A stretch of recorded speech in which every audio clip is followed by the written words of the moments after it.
Very good evening. I welcome all of you on behalf of Pusa Road CP Study Circle. Today on the webinar on faceless appeal a way forward, and on this subject only and only our star speaker and very young and energetic CA turned advocate Kapil Goyal ji is with us. I request our founder member CA AK Srivastava ji kindly introduce our Kapil Goyal ji. Over Thank to you, Rajesh ji. Rajesh ji, Kapil को introduce करना is something like in our group कि चिराग को रोटी दिखाने की तरह है. I think everyone in the group would be knowing him और काफी अच्छी तरीके से जानते होंगे कि especially in this our CA forums, Kapil is known to everyone. और हम लोगों का interaction हुआ IT में आज से करीब 12-14 साल पहले when Kapil started appearing in IT और study circle में जब इन्होंने participate करना शुरू किया उस टाइम मैं भी convener भी था study circle का तो हम लोगों को we thought कि यार yes here is a bright young boy इसको encourage करो और ये एक ट्रेडिशन रहा है. ब्राइट तो मैं हूं नहीं हूं पर अभी भी यंग बॉय जरूर हूं सर. ये हर आदमी यही सोचता है कि मैं ब्राइट नहीं हूं. नहीं मैं यंग जरूर हूं. कंटेक्स्ट नहीं कपिल ने मतलब ये शुरू में NIRC में जब हुआ था आज से करीब 35 साल पहले तब हम लोगों के लिए भी यही कहा गया था सीनियर्स द्वारा कि भाई ये लोग देखो ये young boys are there who have worked hard तो इन लोगों को एनकरेज करो. So that is what we carried forward कि भाई ये देखो ये we are getting some new talent तो इन लोगों को एनकरेज किया जाए. एंड वी आर हैप्पी कि भाई जो हम लोग थोड़ा सा उस टाइम पे जो एनकरेजमेंट दी गई और that has really blossomed into a good knowledgeable person और जिससे कि he is who has a knowledge much better than like what we have. Maybe हम लोग आज की डेट में हो सकता है नहीं ऐसा नहीं sir. Experience is separate thing but knowledge wise yes maybe your knowledge would be definitely superior to many seniors. Kapil, this is definitely something which we have to appreciate. और आज का as far as today's topic is concerned, yes, this is again हम लोग के informal बात में जो अभी हो रही थी chat में informal chat में, there would be a number of issues that will come up. Initially सोचा गया था कि yes, appeals जैसे assessment में हो रही है, appeals are also switching over, so let us see what will be there. Yes, issues are definitely there. हाँ ये जरूरी है कि e-filing of appeal form was already there for a couple of years. तो एकदम से ये चीज जो है all together नई आई है मगर yes interpersonal interface वाला जो issue है और verification वाला जो verification के issues हैं admission of appeal है admission of additional evidences वगैरह है all those things some new factors are there which Kapil would explain to us and I think sir. Without waiting, I should not waste more time and spend more time in listening to Kapil. Over to you, Kapil. Thank you, sir. Rajesh bhai, Radhe Radhe. Radhe Radhe sir. Firstly, I am thankful, Rajesh bhai, in public to you that you have gifted me a very beautiful gift from the study circle, which has been received by me and acknowledged on behalf of the. I acknowledge it that this is a special love and blessing of Pusa Road Study Circle, and I really acknowledge it, Dhamija ji, Kohli sahab. So Srivastava sahab, always it's a matter of a privilege, and Kakra sahab, Sabral sahab, and every 195 participant, all the 195 participant, my great friends and my good colleagues and daring friends, sir. It's always a matter of heartiness, Rajesh bhai, that you keep inviting me and just, and it is a matter of making me more sharper. I become more wiser in the sense of speaking and upgrading myself with this technology. And I believe ये अभी हमारा ये जो यात्रा है आगे भी चलती रहेगी जिस तरीके से हम भगवान के आशीर्वाद से चल रहे हैं. तो अभी क्या है कि Rajesh ji that the topic which you have given me is the faceless appeal, Rajesh ji. Srivastava sahab, we are discussing faceless appeal. So Rajesh Srivastava sahab, I believe, and you are very senior to me, and many of my friends who are there are very senior to me and maybe having more experience than my age. Then what I say, Srivastava sahab, that it is always a matter of a point to be noted that in income tax law, sir, first appellate authority has always, Rajesh bhai, has got a special significance. You remember that Kohli Saab, I don't know. I was not born at that time when that IAC was there. You know, there was a designation IAC. Yes, sir. Very much, sir. So, I just want to go in hindsight. Then I want to bring my topic into picture. So, Rajesh ji, those were the days where IAC was there, and we have this institution of the first appellate body or authority, which has been very much now firmly erected into the income tax ecosystem. So, Kohli Saab, this institution of the first appellate authority is a very important institution, and its significance cannot be undermined by anybody. And for that, I wanted to highlight that how the courts and the government also, and the tax legislature also, has seen this institution. You know, in income tax law, sir, we all know you are daily having some or the other webinar, and you are also studying a lot. So what is point I'm keeping out, that you just see what is the placement of this institution in the income tax hierarchy, Dhamija ji. We have income tax assessing officer at the first level. Now we are not having the assessment officer. We have the assessment wing or assessment team, or you say team of assessment people handling my assessment, Jagjeet ji. So that is the first level, assessment team. I'm not going to speak too much on assessment faceless because you have already studied it. Now, Kohli Saab, I will just touch it wherever required. So I just wanted to submit, sir, in income tax law, the cycle starts, Rajesh bhai, with the filing of return of income.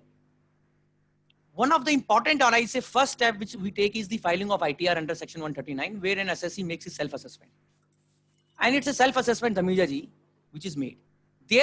After comes scrutiny assessment, reopening assessment, search assessment, and bad judgment assessment, etc. These are the 4 popular assessments which we have studied. Sir, one is 143 subsection 3. One is section 144, Rajesh bhai. One is 153 capital A, 153 capital C, and one is 147, 148. I'm just recapitulating. And this is this assessment where department gives us notice, call us, and then assess us. So one is self-assessment, another is statutory assessment. Self-assessment, you are self-assessing your liability. In statutory assessment, department is asking you to justify your tax position which you have taken in your ITR or otherwise in your final accounts and in your books of accounts. So Kohli Saab, the first step in the process is ITR, I believe. And then comes the assessment, second step, where the assessment team gets involved. Earlier, hitherto, we have jurisdictional officers making the assessment. Now we will have faceless assessment where team of people will be making my assessment, comprising of National Faceless Assessment Center, E-Assessment Center, and this assessment unit, and this review unit, technical unit, and verification unit, sir. So, Kohli Saab, at first stage is the ITR filing. At second stage is the assessment being done. And assessment can be done in central cases, charge cases by the jurisdictional officer, and the international tax cases by the jurisdictional officer. But in the other cases, the faceless assessment has to be done, sir. So, now, after assessment, there comes the remedies. There can be loss to the revenue. There can be loss to the Rajesh bhai assessee also. Now, there can be a point, Sanjay Sharma ji, namaskar. There can be a point of view that assessee is agreed by the order of the assessment, Rajesh ji.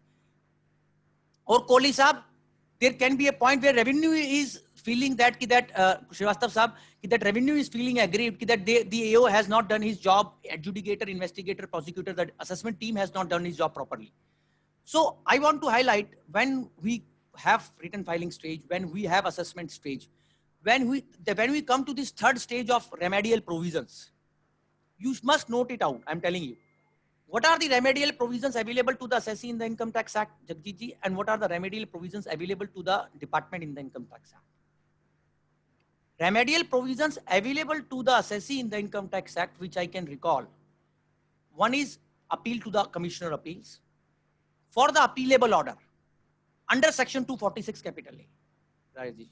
Appeal to the Commissioner of Appeals under section 246A on the basis on appealable orders which are enlisted in section 246A, enlisted or appealable orders, prescribed appealable orders. So that is one remedy available to the taxpayer if he has the grievance against the assessment adjudication done by the departments.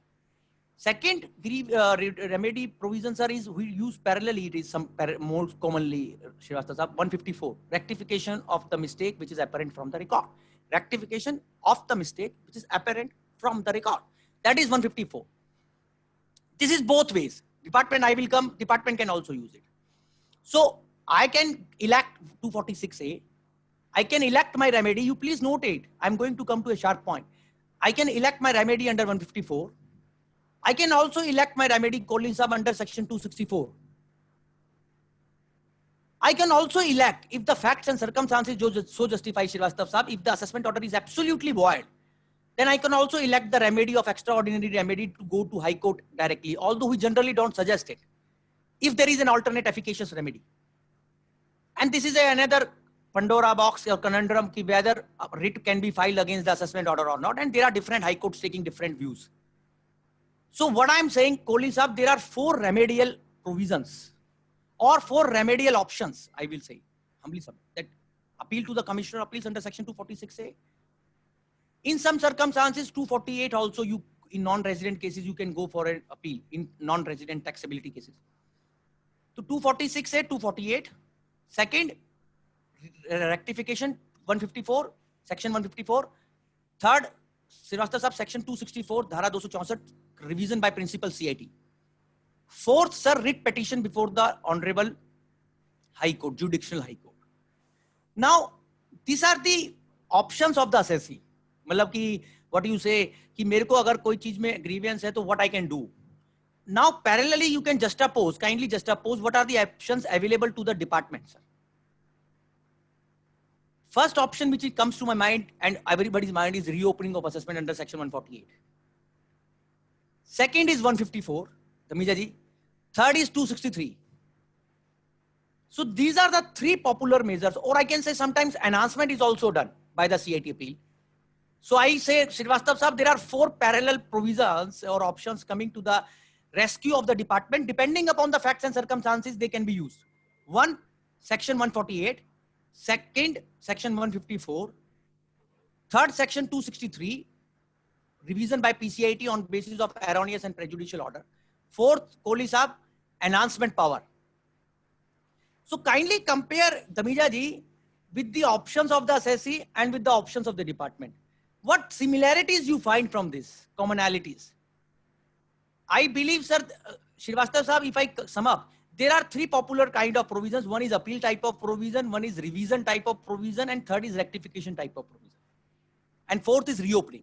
There are 4 popular type of provisions if I summarize. Appeal, revision, rectification, and reopening. I'm not going to discuss everything here, but I'm just going broad eye view, sir, so that I can come to my point of view. Appeal provision is one part, rectification is another part, reopening is another part, revision is another part. I believe you are noting all these 4 different gamut of provisions, Kakraji. So what is the nature of the appeal provision that I want to bring to the spotlight? What is done in appeal? Then that is why I was saying first is ITR filing, then is assessment, then I come to appeal process. Now in appeal also in income tax law, let us recapitulate. In income tax, we have 3 mainly appellate authorities. First appellate authority basically is Commissioner Income Tax Appeal. Second appellate authority is our final fact finding body, the Learned Honorable Tribunal, Income Tax Appellate Tribunal, the final fact finding body, whose facts finding is binding on Supreme Court and High Court. Sir, I say like this. So there is first authority is the appellate authority is the commissioner level authority. Second level authority is the Honorable Tribunal, which is a specialized tribunal, which findings on fact are final finding of fact and cannot be interfered by High Court and Supreme Court subsequently. Sir. Third is Honorable, first was CIT appeal, second is ITAT, third is High Court, Honorable High Court under section 260 capital A. And fourth, Kohli Sahab is the Supreme Court under Article 136, special leave petition we file. Why, Srivastava ji, I am discussing it? The reason is this, what is the nature of the process of appeal that we can only know what are the various kinds of exercises which are done in the statute. Sir, I believe, humbly believe, sir, when you are assessing me or when you are deciding my appeal, one single common factor, Srivastava Sahab, is Article 265 of the Indian Constitution. Meaning thereby, even assessing officer, assessment team has also to be guided by Article 265. हमने कई बार पढ़ लिया, sir. आपने हमने. No tax can be collected except by authority of law. And I believe, humbly believe that CIT appeal and ITT are also reaching to that goalpost which Article 265 sagely advise. Tamija ji, that goalpost of assessing officer and appellate body in as far as Article 265 is concerned, I believe, Srivastava Sahab, it applies to assessment team also, and it applies to assessment wing also, and it applies to appellate authorities also. Article 265 is applicable universally to my humble point of view. And it applies to revisional authorities also. It applies to rectifying authorities also. So I believe one has to understand the nature of appeal process is what. You have to see that the tax which is collected from the assessee or being imposed on the assessee, it is as per authority of law. So that authority of law checkpoint is the appeal process, sir, is one checkpoint. And second point, what appellate exercises do, Kohli sahab, that the authorities जिसका order appeal में आ रहा है, जिसके order के ऊपर appeal डाला गया है, that authorities remain in the bounds of rule of law, or in the four corners of law, they exercise their powers and they use their powers. I believe two important angles are there, Srivastava Sahab, in appellate process. One, determination of the correct tax liability, constitutional tax liability, valid tax liability of the taxpayer. And secondly, that it has to be seen the person whose order is impugned, the authorities whose order is made appealable. Sir, I believe appellate right, if once given, then the appellate body, depending upon what is the nature of the appeal, supposingly if it is High Court appeal, then it is only on substantial question of law. But if Srivastava Sahab, it is an appeal to the CIT appeal, or if it is to the tribunal, what is the difference between the two appeals? I believe in CIT appeal, you will agree with me, Srivastava Sahab, and ITAT, it is a full-scale review. Meaning thereby, CIT appeal and ITAT can do full-scale review. Kindly correct me if I am wrong. Unlike High Court and Supreme Court, which powers are circumscribed under Section 260A, that appeal is only maintainable on substantial question of law. I believe there is no such embargo in CIT appeal and ITT, where if an order is appealable under a particular section provision, then the authority has powers to review that the decision of the authority in fullest manner. Subject to the powers, I am coming to third point. Subject to the power, division of power. There are 3 points I told. Number one, Article 265 angle, that is the appellate authority are also working in the manner that they want to see that assessee is taxed as per authority of law. And second, I am submitting, sir, that the authority whose order is made appealable, especially to the first appellate authority and the second appellate, and first appellate most important, the facts are marshal, he can do the full review. Third point I want to mention, sir, here is that there is a division of power and separation of power as in our holy constitution. I note it, sir. What is the separation of power, Srivastava Sahab? That is why I told you what are the remedies available for a particular purpose to the department and what are the remedies available to the assessee. So मेरा right तो पूरा है अपना दुख सुनाने का first appeal के पास. क्या first appellate authority can encroach into the area of 263 and 148? That is my humble point. Answer will be no. And that is why Delhi High Court leading decision is there, which is followed across India, Sardari Lal. Full bench order reported in 241 ITR. That you have to maintain the balance of powers. Healthy separation of powers. 246A is different, 263 is different, Bhai Sahab, and 148 is different, Dhamija ji. We cannot have an arena where we use the confluence of all these three. So that is the point I wanted to make the clear at the outset itself.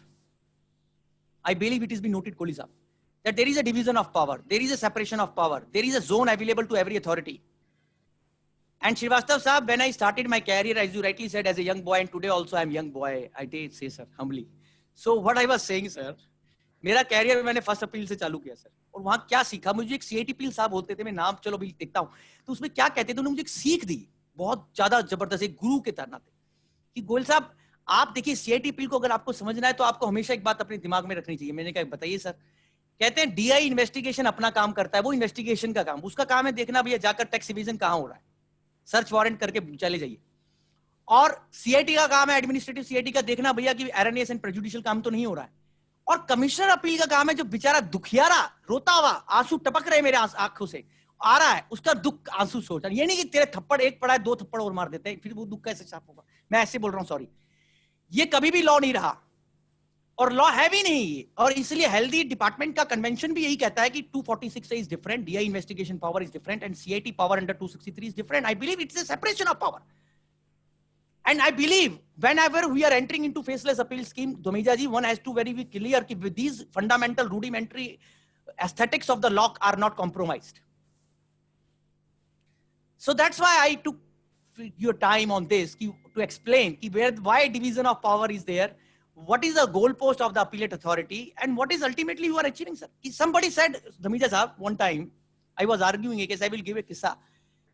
वो appellate authority बोलता है कि साहब एक SSC था श्रीवास्तव साहब, ऐसे हम सब लोगों के पास होगा, क्योंकि बहुत सारे एग्रीकल्चरिस्ट का केसेस भी डिपार्टमेंट ने 148 में खोला राजेश जी, और सिक्योरिटी असेसमेंट में भी खोला लिमिटेड सिक्योरिटी में, जिन्होंने एग्रीकल्चर लैंड बेचा हुआ था और कैश जमा करा रखा था. मैं भी उस पे नहीं हूँ, कैश जमा कराने से केस खुलेगा. मैं दूसरी बात पे आ रहा हूँ. अब श्रीवास्तव साहब किसी के पास बहुत अच्छी असिस्टेंस है प्रोफेशनल और किसी के पास कम है. अब वो अपीलेट अथॉरिटी के पास जाता है. आप देखिए अपीलेट अथॉरिटी का एटीट्यूड, मेरे को जो हम्बली है, मैं क्रिटिसाइज नहीं कर रहा किसी को, मुझसे अपीलेट अथॉरिटी उस दिन क्या बोलता है जब मैं ज्यादा था, अब तो छोटे ब्रदर जाते हैं मेरे भाई साहब, छोटे जनाब. अब मैंने क्या सीखा वहां, वो कहते हैं मुझे एक बार एक से, ये दूसरा दृष्टिकोण है. उन्होंने क्या बोला राजेश जी, कह रहे मिस्टर गोयल आपके एसएससी को ये सब काम तो असेसिंग ऑफिसर के सामने करना था. आप इतने सारे पॉइंट जो कि 140 नोटिस सर्व नहीं हुआ, केस लिमिटेड सिक्योरिटी में था, कंप्लीट सिक्योरिटी में आ गया, और आप इतने सारे दुनिया जहान के टेक्निकल पॉइंट उठा लाए, जो मेरी आदत खराब है. तो मेरे को कहते हैं आप ये सब बातें एओ के सामने क्यों नहीं बताई, और आपने एओ के सामने नहीं बताई तो ये टेक्निकल पॉइंट मैं एंटरटेन नहीं करूंगा. तो श्रीवास्तव साहब मेरे को एक बात समझ में आती थी, और मुझे करेक्ट करिएगा इफ आई एम रॉन्ग, कि आर्टिकल 265 में टेक्निकल पॉइंट और नॉन टेक्निकल पॉइंट जैसा कोई डिस्टिंक्शन मेरे को तो आज तक पढ़ने में मिला नहीं कहीं पर भी, सॉरी. और ये तो डिपार्टमेंट का अपना एक सर बनाया हुआ, सॉरी, इंटरनल वो है कि किसी को आप टेक्निकल पॉइंट बोलते हैं. मेरे लिए तो एक जुडिक्शनल पॉइंट होता है, एक मेरिट्स का इश्यू होता है. मैं इतना तो समझता हूं, पर इतना नहीं समझता कि ये टेक्निकल पॉइंट है. ये टेक्निकल पॉइंट का क्या मतलब, अगर 148 की आप जुडिक्शन चैलेंज कर रहे हैं और आपने नीचे जीके एंड ड्राइव शिफ्ट का वो जो डिक्टम फॉलो नहीं किया, 7 फेरा होता है वो फॉलो नहीं किया, और आप पहले 7 फेरा पहली बार सीआईटीपी पे ले रहे हैं, तो क्या 7 फेरा लेने से मना कर देंगे सीआईटीपी? आप क्यों मना कर देंगे? मतलब meaning thereby, let me put it humbly my point of view, that can I not challenge reopening and reasons to believe for the first time before the first appellate forum? Yes, you can. I believe this right is always there to the assessee, sir, to test the jurisdiction of the AO, how he has assumed jurisdiction in a 148 case. Right, Khanna sir? So, now kindly appreciate what I want to make out. This is a popular misconception with the department. And Srivastava साहब, with due sorry, अभी आपके सामने मैं पढ़ूंगा जब faceless appeal को, जब इन्होंने लिखा ना एडिशनल ग्राउंड एडमिट होगा, और आपका टेक्निकल पॉइंट का मेरे को ऐसा नजर आता था सर, ठीक है जो आपने बनाया वो तो ठीक है, अच्छा बनाया, I am very happy about it, but I am saying on record, but I am having a humble submission, as you are our vice president of our zone of AIFTP, and my voice is not that loud as your voice, and I am saying to you humbly.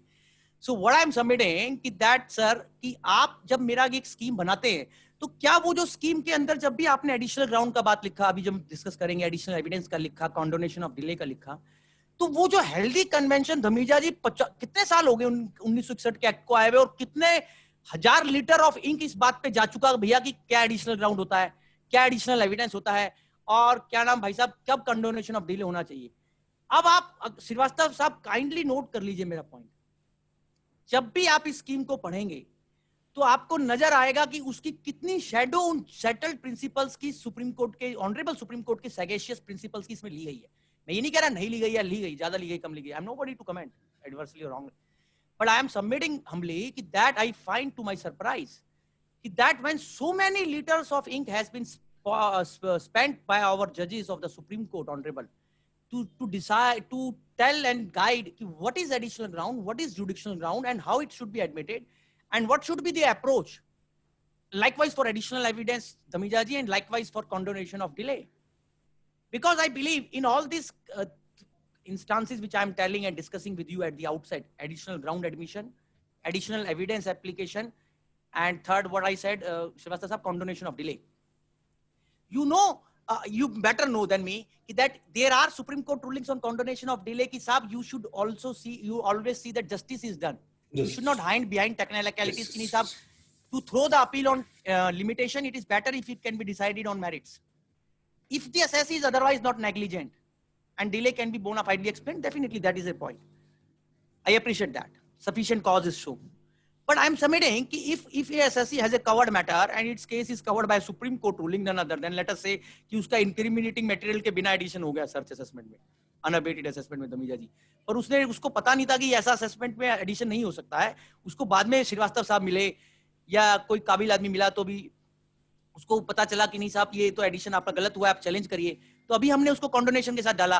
तो क्या आप कॉन्डोनेशन के अंदर जो principal लगाएंगे वो one sided ये नहीं लगाएंगे कि आप कंडोन करने से उसको अपील में न्याय दे रहे हैं और सुप्रीम कोर्ट का रूलिंग उसको फॉलो करना पड़ेगा आपको, बल्कि ये देखना पड़ेगा श्रीवास्तव साहब कि अगर उसके पास बहुत सीरियस केस है मेरिट्स पे कंसिडरेशन के लिए, मैं जो बड़े सिंपल सेंस से बोल रहा हूँ, और उसका केस जुडिशियल हाई कोर्ट से, संविजा जी, सुप्रीम कोर्ट से कवर्ड है, none other than supreme court से, सिन्हा टेक्निकल एजुकेशन सोसाइटी 153 का लैंडमार्क ऑर्डर उससे कवर्ड है, तो भी आप कह रहे नहीं डिले कंडोन नहीं करेंगे। या मान लीजिए उसको, फिर उसको आपको जस्टिफाई क्या करना है, और मान लीजिए भारतीय संविधान के अंदर लिखा हुआ है सुप्रीम कोर्ट का फैसला जो स्पीकिंग ऑर्डर है, जो लॉ ले डाउन है, उसके अंदर वो आर्टिकल अनुच्छेद 141 के अंदर लॉ ऑफ द लैंड है, मेरे खिलाफ आएगा तो भी, मेरे फेवर में आएगा तो भी भाई साहब।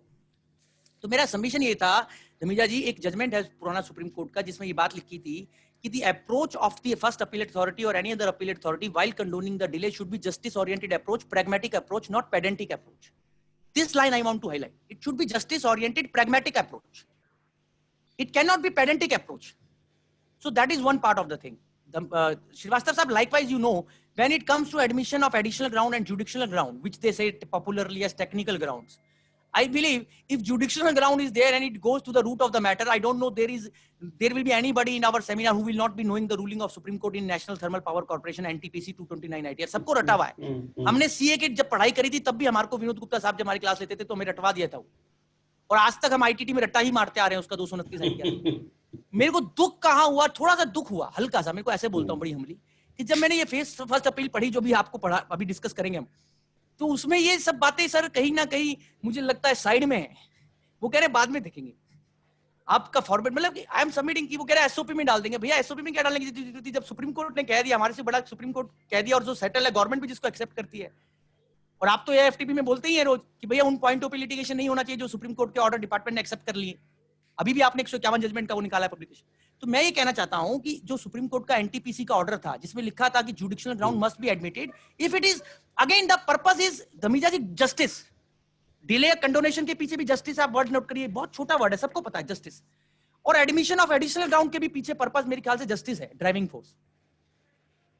और भाई साहब एडिशनल एविडेंस को अगर आप सिविल प्रोसीजर कोड के हिसाब से नापेंगे तो वहां पर भी यही पैरामीटर मिलेगा आपको धमीजा जी, न्याय न्याय न्याय न्याय, मैं बार बार बोल रहा हूं, न्याय के अलावा कुछ नहीं।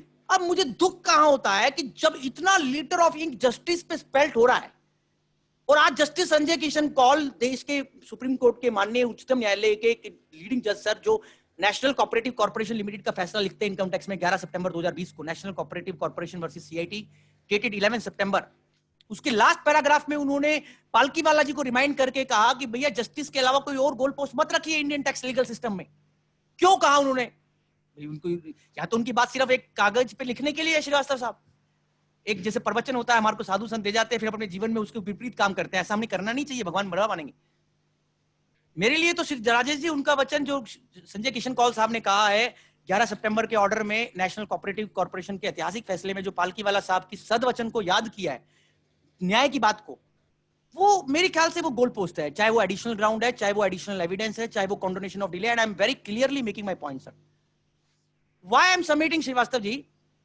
Let us see कि when they will make these systems, and definitely I believe whenever SOPs will be made by National Faceless Appeal Center, आप लोग हमारे सेंटिनल हैं, आप लोग देख रहे हैं सर कि ये जब बनाएंगे तो आप लोग कृपा करके ये सब चीजें देखें सर, कि ये जो सुप्रीम कोर्ट ने कह रखा है वो इन सब चीजों में इनकॉर्पोरेट हो। ये नहीं कि अगर आपको सही में डिस्क्रिशन खत्म करना है श्रीवास्तव साहब, जो रेवेन्यू सेक्रेटरी साहब का कहना है, और आपको सिस्टम्स को बहुत फाइन करना है जहां डिस्क्रिशन का एलिमेंट कम हो जाए, तो इन सब चीजों को डालिए ना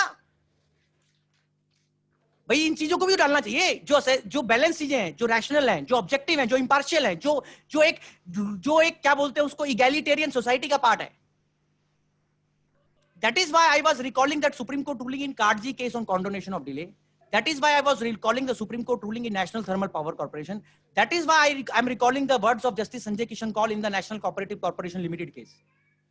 And Srivastava साहब, again I am saying humbleness कि जब हम फर्स्ट अपीलेट अथॉरिटी के पास जाते हैं तो वो इन्वेस्टिगेशन विंग नहीं है, वो सीआईटी 263 नहीं है। अब इस बैकग्राउंड के साथ मैं अपनी बात चालू करता हूं कि साहब आपके यहाँ एक अभी तो बहुत अच्छा हुआ कि उन्होंने कहा कि लिटिगेशन कम होना चाहिए, डिपार्टमेंट का अपील होगा तो इतने अमाउंट से ऊपर का यहाँ नहीं जा सकता, इतने अमाउंट से ऊपर का 50 लाख का क्राइटेरिया मेरे ख्याल से आईटीटी के लिए है, 1 करोड़ का हाई कोर्ट के लिए और 2 करोड़ का सुप्रीम कोर्ट के लिए। ये लो टैक्स इफेक्ट पॉलिसी भी आई कि सीबीडीटी ने बहुत सारे सर्कुलर्स भी दिए, और ये एक नेशनल लिटिगेशन पॉलिसी का हिस्सा है जो सुप्रीम कोर्ट ने 409 आईटीआर पन्ना नंबर 1 अगेन संजय किशन कौल साहब की पेन से निकला हुआ फैसला। कि नेशनल लिटिगेशन पॉलिसी का क्या रोल है श्रीवास्तव साहब इनकम टैक्स एक्ट में 409 ITR page number 1 SRMB dairy farms bench of justice Nariman and justice his lordship justice Sanjay Kishan Kaul author is justice Kaul and he says Rajesh bhai ki that no policy should be made and no authority should conduct himself to increase more litigation sir. मेरी आवाज आ रही है properly sir?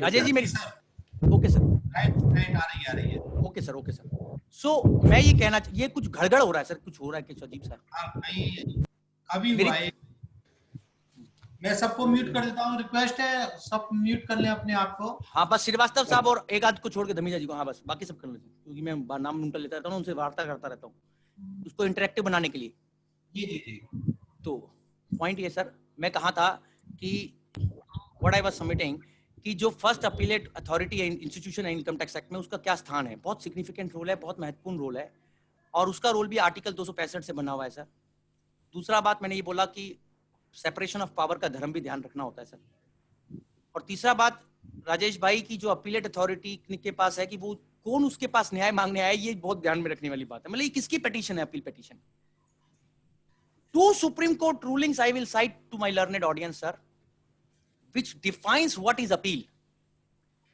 Srivastava sir, they are very good orders and worth reading.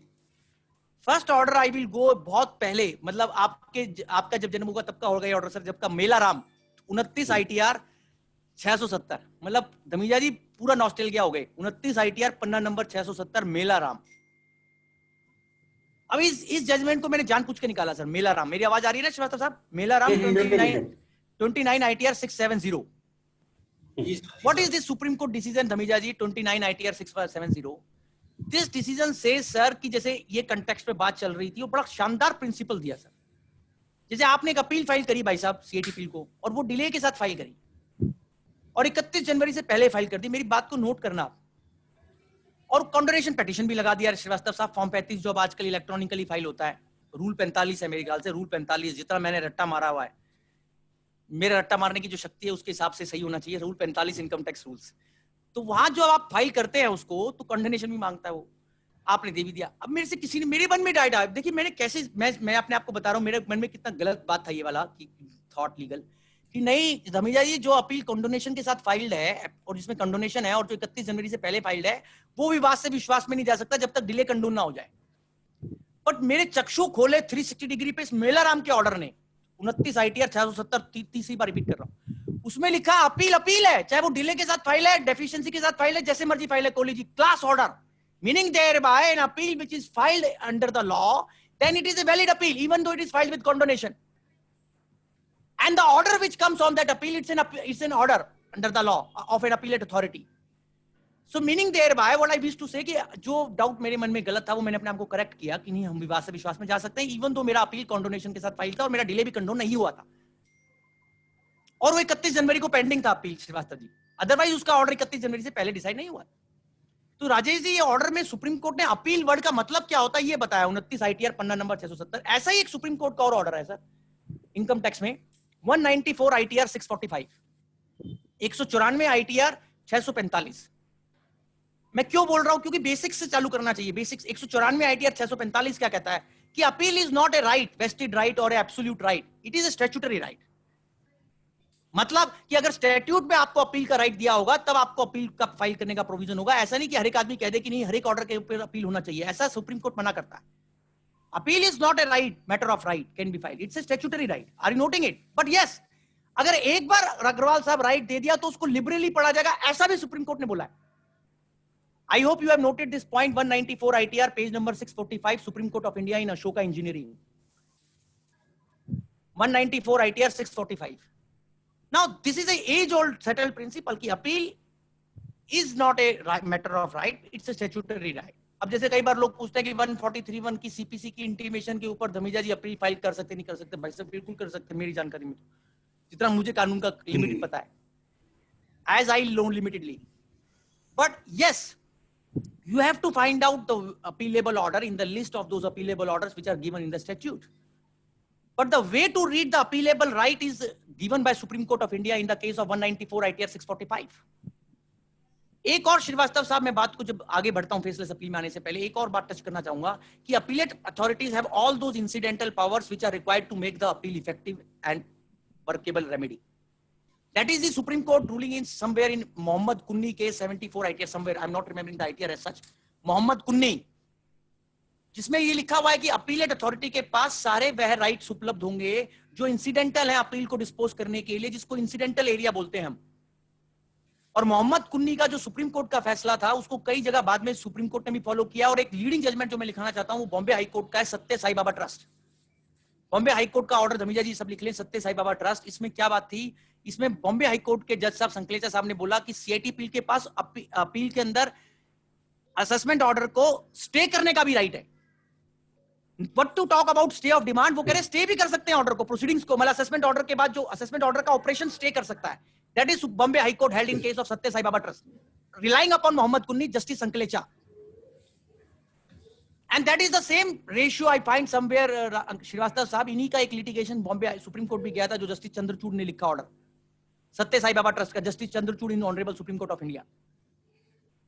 तो कहना ये चाहता था धमीजा जी कि मैं अपील अथॉरिटीज के पास वो सारी पावर होती हैं जो एसएससी को न्याय देने के लिए, उसकी अपील को सही बनाने के लिए जरूरी।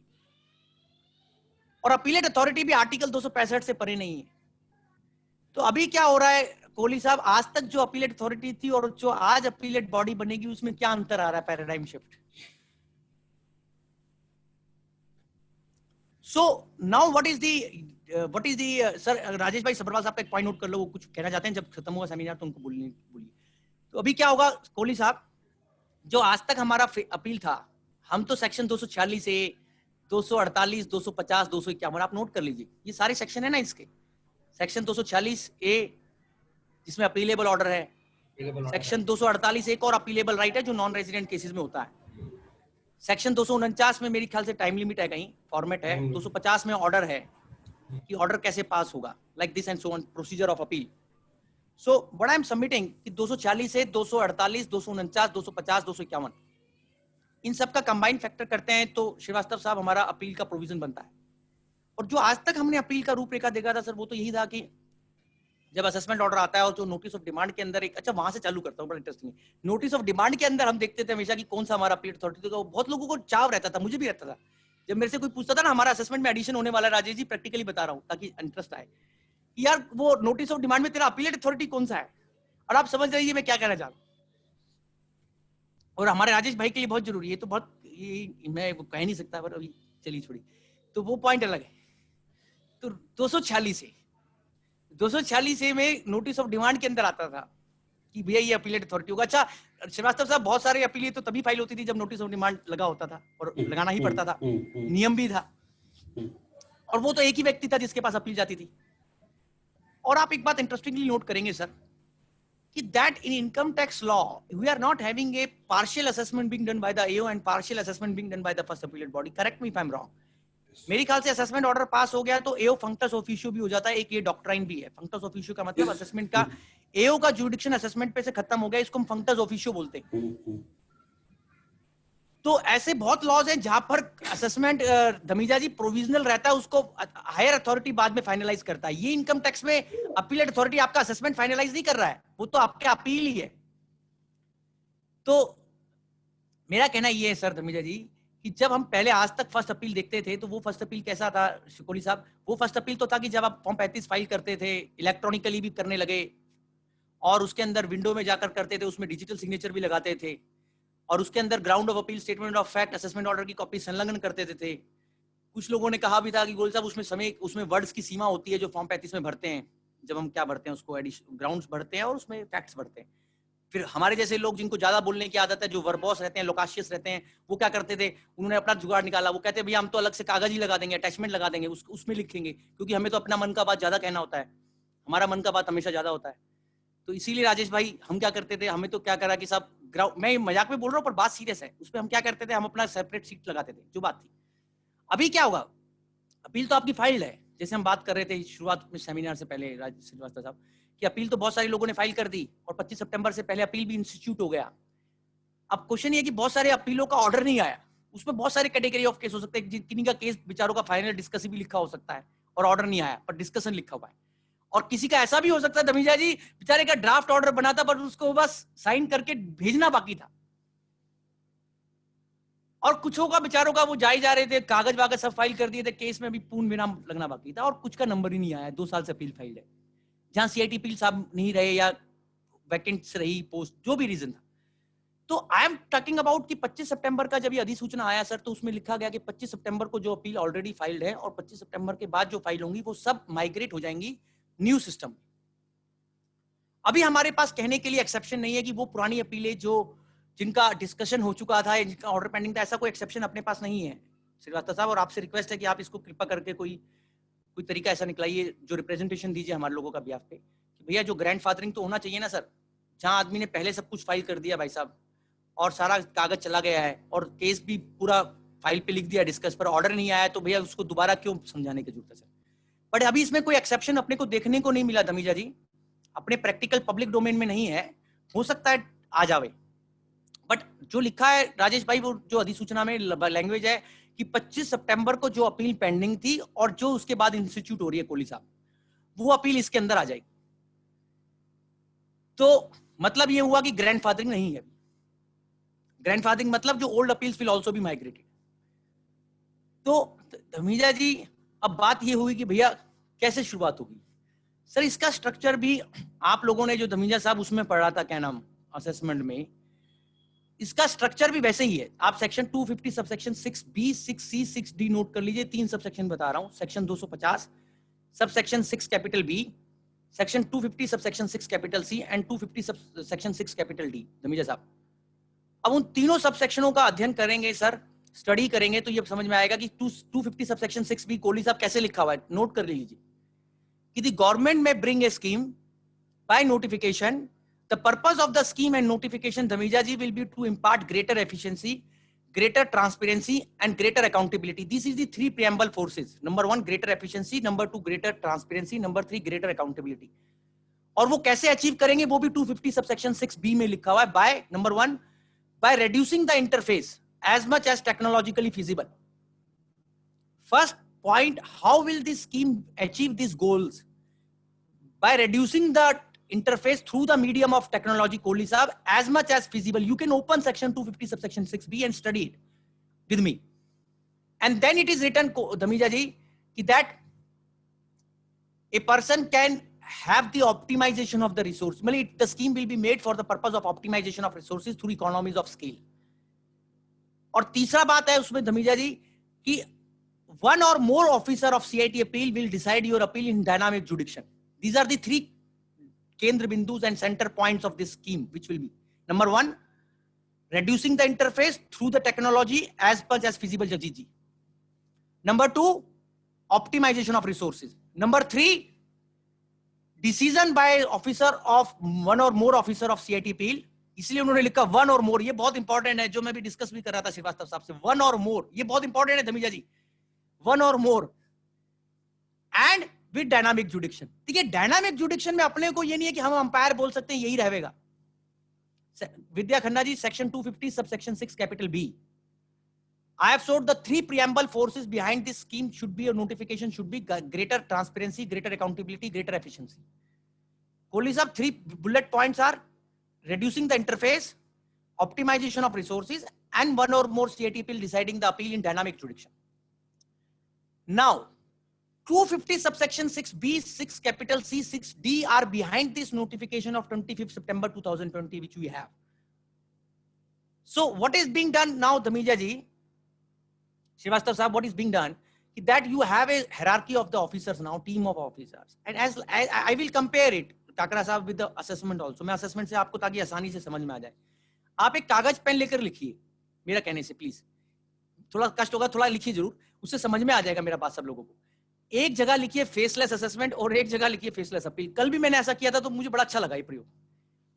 फेसलेस असेसमेंट लिखिए एक रो में साइड में, faceless assessment, faceless appeal Kohli साहब नीचे, और उसके आगे कॉलम बना लीजिए 6-7। फेसलेस असेसमेंट लिखिए साइड में, फेसलेस अपील लिखिए फर्स्ट रो में, फेसलेस असेसमेंट सेकंड रो में जगजीती फेसलेस अपील। फेसलेस असेसमेंट के आगे लिखिए कहानी के क्या क्या पात्र हैं, what are the main important characters in this faceless assessment. National e assessment centre NEAC, national assessment centre बोलता हूं यार, ये ई वर्ड मेरे साथ ना ई और फेसलेस ये दोनों ना गड़बड़ करता है। नेशनल असेसमेंट सेंटर, मुझे रट्टा मारने में बड़ा प्रॉब्लम होता है। नेशनल असेसमेंट सेंटर, उसके आगे लिखिए रीजनल असेसमेंट सेंटर, मतलब अभी असेसमेंट यूनिट के आगे लिखते जाइए। पहला पॉइंट हुआ नेशनल असेसमेंट सेंटर, दूसरा पॉइंट हुआ regional assessment centre Rajesh ji, तीसरा पॉइंट हुआ असेसमेंट यूनिट, आईसीयू नहीं, इंटेंसिव केयर यूनिट नहीं, असेसमेंट यूनिट, सॉरी गलती से गलत मत समझिए, असेसमेंट यूनिट। उसके आगे लिखिए टेक्निकल यूनिट, उसके आगे लिखिए धमीजा जी वेरिफिकेशन यूनिट, हंस रहे धमीजा जी, सही हंस रहे, और सबसे लास्ट में लिखिए महत्वपूर्ण रिव्यू यूनिट। कितना कॉलम बन गया सर? सब मिलाकर देखिए 1 2 3 4 5 7 बन गया होगा, 6 बन गया, 6 बन गया सर, 6 बन गया। अब फेसलेस अपील के आगे लिखिए विद्या जी नेशनल अपील सेंटर, जहां ऊपर नेशनल फेसलेस असेसमेंट सेंटर लिखा था, नीचे लिखिए नेशनल अपील सेंटर। जहां रीजनल असेसमेंट सेंटर लिखा था राजेश जी, वहां लिखिए regional assessment centre. Kanwal ji दोबारा रिपीट करता हूं, कोई बात नहीं sir, no problem, very important point. Faceless assessment के आगे मैंने छह पात्र लिखवाए। पहला नेशनल असेसमेंट सेंटर, दूसरा रीजनल असेसमेंट सेंटर, तीसरा असेसमेंट यूनिट, चौथा भाई साहब टेक्निकल यूनिट, पांचवा वेरिफिकेशन यूनिट और छठा अंतिम रिव्यू यूनिट। अभी अपील फेसलेस अपील के लिए लिखवा रहा हूं, उसके आगे national appeal centre, national faceless appeal centre बोल रहे हैं वो तो, रीजनल अपील सेंटर काकरा जी दूसरा, तीसरा अपील यूनिट। अभी रुकिए विद्या जी, अभी जस्ट रुकिए, नेशनल अपील सेंटर के नीचे नेशनल असेसमेंट सेंटर के लिख लीजिए, उसके वाइस बनेगा नेशनल फेसलेस अपील सेंटर। जैसे एनईएसी होगा धमीजा जी, वैसे ही नेशनल फेसलेस अपील सेंटर होगा, इसीलिए मैं लिखवा रहा हूं ताकि आपको क्लियरिटी रहे। और रीजनल सेंटर जैसे असेसमेंट का रहता है, वैसे रीजनल अपील सेंटर्स भी रहेंगे, जिनके अंडर, जैसे रीजनल असेसमेंट सेंटर के अंडर ये चारों यूनिट्स है, आपको पता है, आपने पढ़ा है, you have attended the classes.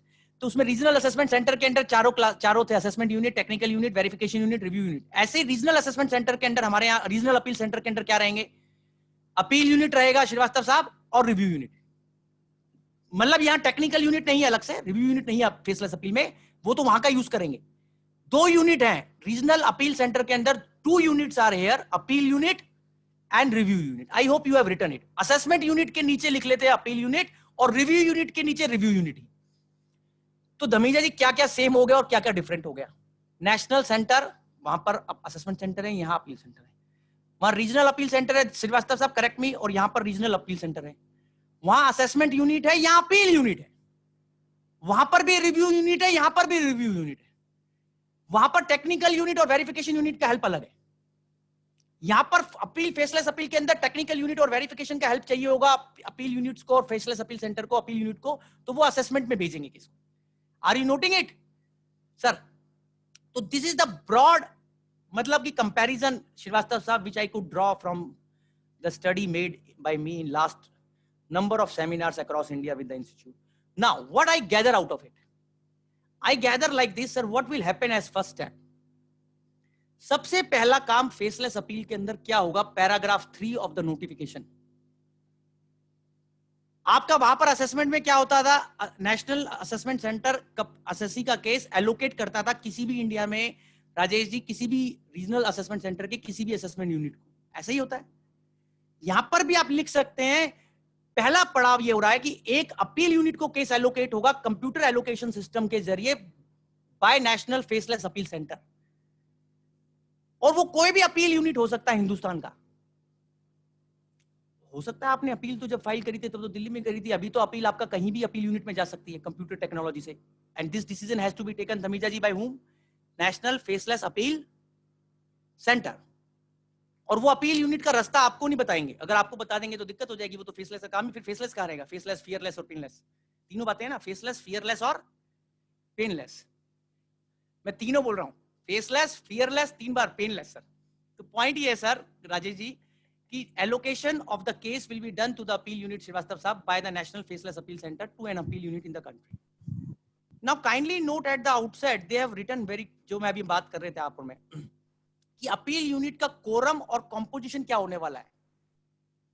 They say appeal unit can have Srivastava साहब 1 or more CIT appeals. Now this is very dangerous, 1 or more CIT appeal plus support staff. अब मैं सपोर्ट स्टाफ पे नहीं जा रहा कौन कौन होगा, वो ज्यादा इंपॉर्टेंट नहीं है, पर ये इंपॉर्टेंट है, appeal unit can have 1 or more Dhamija ji CIT appeals, not chief commissioner, not director principal chief commissioner, not क्या नाम normal CIT, it will be having 1 or more CIT appeal. I believe this composition you are noting it. who can be the composition of the appeal unit that is clarified in the scheme that it can have one or more CITPs. अगर appeal unit के पास काम ज्यादा होगा तो वहां appeal unit में हो सकता है एक से ज्यादा ऑफिसर भी रहे। श्रीवास्तव साहब आगे बढ़ते हैं। पहला काम हुआ allocation of case to an appeal unit sir in any regional appeal centre by the national faceless appeal centre to an appeal unit. दूसरा पॉइंट हुआ कंपोजिशन ऑफ अपील यूनिट, आपने लिख लिया ना भाई साहब अपील यूनिट। तीसरा पॉइंट, अब अपील यूनिट के पास धमीजाती केस चला गया, अपील यूनिट ने आपकी अपील को पढ़ा फॉर्म 35 को, उसमें नजर आया कोहली साहब ये तो अपील डिले के साथ फाइल थी। मैं धीरे धीरे समझाऊंगा और हिंदी में समझाऊंगा। The appeal is filed with delay and the appeal unit looks to your form 35। Appeal unit में जो भी लोग बैठे तो क्या करेंगे श्रीवास्तव साहब, पहले ये डिसीजन लिया जाएगा कि क्या ये अपील एडमिट करी जाए या नहीं करी जाए। This is a decision to admit the appeal before final decision of the appeal, you note it. तो अपील यूनिट क्या करेगा, आपकी कॉन्डोनेशन पेटिशन लेगा और ये डिसाइड करेगा उस कॉन्डोनेशन पेटिशन के बेसिस पे सर कि क्या आपकी डिले कॉन्डोनेबल है या नहीं है। अगर श्रीवास्तव साहब रहे और उनका पात हुआ तो अपील यूनिट, पहले बोलता हूं जैसे कोई अच्छा आदमी हुआ जिसका लकी चार्म है, वो तो अपील यूनिट में कॉन्डोनेशन डिले करा लेगा। कोहली जी कपिल गोयल है, उसका अपील यूनिट ने मान लीजिए राजेश भाई हमारा डिले कंडोन नहीं किया, तो क्या होगा, वही पूर्ण परिणाम लग जाएगा। इसमें लिखा है फेसलेस अपील में कि the decision to take admit the appeal और delay condone the delay is with the appeal unit. ये बहुत इंपॉर्टेंट पॉइंट लिखवा रहा हूं आपको कि अपील यूनिट का सबसे पहला काम क्या है, इंपॉर्टेंट काम डिसाइड करना श्रीवास्तव साहब की डिले को कंडोन करना नहीं करना। और ये जो डिसीजन वो ले लेंगे, अगर नहीं करना तो भाई साहब आपकी यात्रा यहीं समाप्त, गंगोत्री व मुंगोत्री आप कहीं नहीं पहुंचे, आप घर आ गए। मतलब फिर आप आईटीटी जाइए, कपिल गोयल को पकड़िए, श्रीवास्तव साहब को पकड़िए, जो भी आईटीटी जाते हैं उन वकील को फीस दीजिए और उनके से काम करें, बिना फीस के मत काम करें। आगे बढ़ते हैं, मजाक की बात आगे।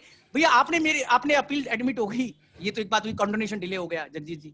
दूसरा एक और पहलू है इसमें, कुछ लोगों का बेचारों के पास अभी जब उन्होंने रिटर्न भरा था उनका रिटर्न इनकम भी ज्यादा हो जाता है और रिटर्न इनकम में कुछ ऐसा अमाउंट होता है श्रीवास्तव साहब जो हाइपोथेटिकल भी होता है, और कई बार वो एडमिटेड टैक्स लायबिलिटी पे ऑफ नहीं होती, आप देखेंगे रिटर्न इनकम के ऊपर जो होती है, जबकि कानून कहता है वो इनकम की जो रिटर्न इनकम की एडमिटेड टैक्स लायबिलिटी है वो फर्स्ट अपील फाइल करते वक्त पे होनी चाहिए, जो एडमिटेड टैक्स है, you know.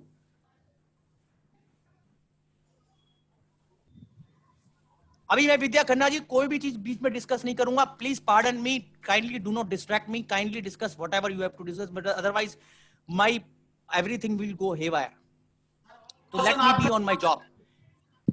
All question after नहीं मेरे को विद्या ये सब हमारे पुराने दोस्त हैं, मेरे साथ बियर करेंगे, मेरी खराब आदतों के साथ भी अच्छी आदतों के साथ। तो क्या था श्रीवास्तव साहब, हम कहाँ थे, तो मैं ये कह रहा था एडमिटेड टैक्स, हाँ admitted tax, right.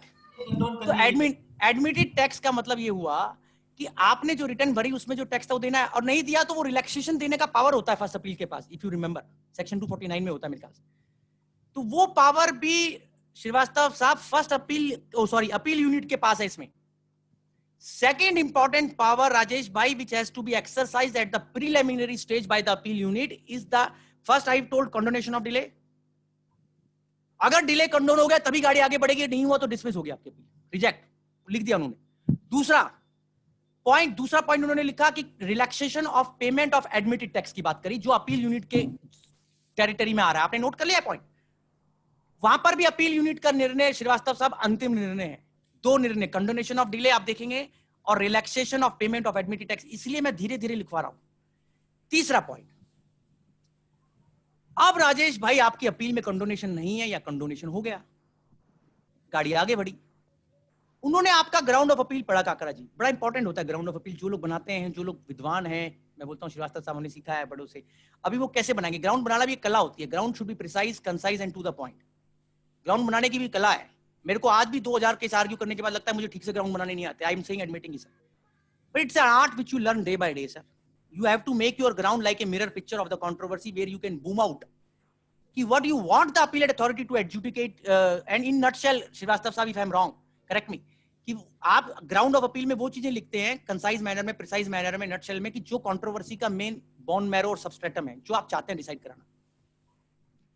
You proceed further, you make statement of facts also where you give the key facts of the case, how the assessment has come, जब आपने रिटर्न भरा, कब आपका नोटिस आया सिक्योरिटी का राजेश भाई, कब आपने डिटेल फाइल किया, कैसे कैसे क्वेश्चनर आया और किन किन पॉइंट पे आपका और असेसिंग ऑफिसर का मतभेद रहा, ऐसा सब कुछ हम स्टेटमेंट ऑफ फैक्ट में लिख देते हैं।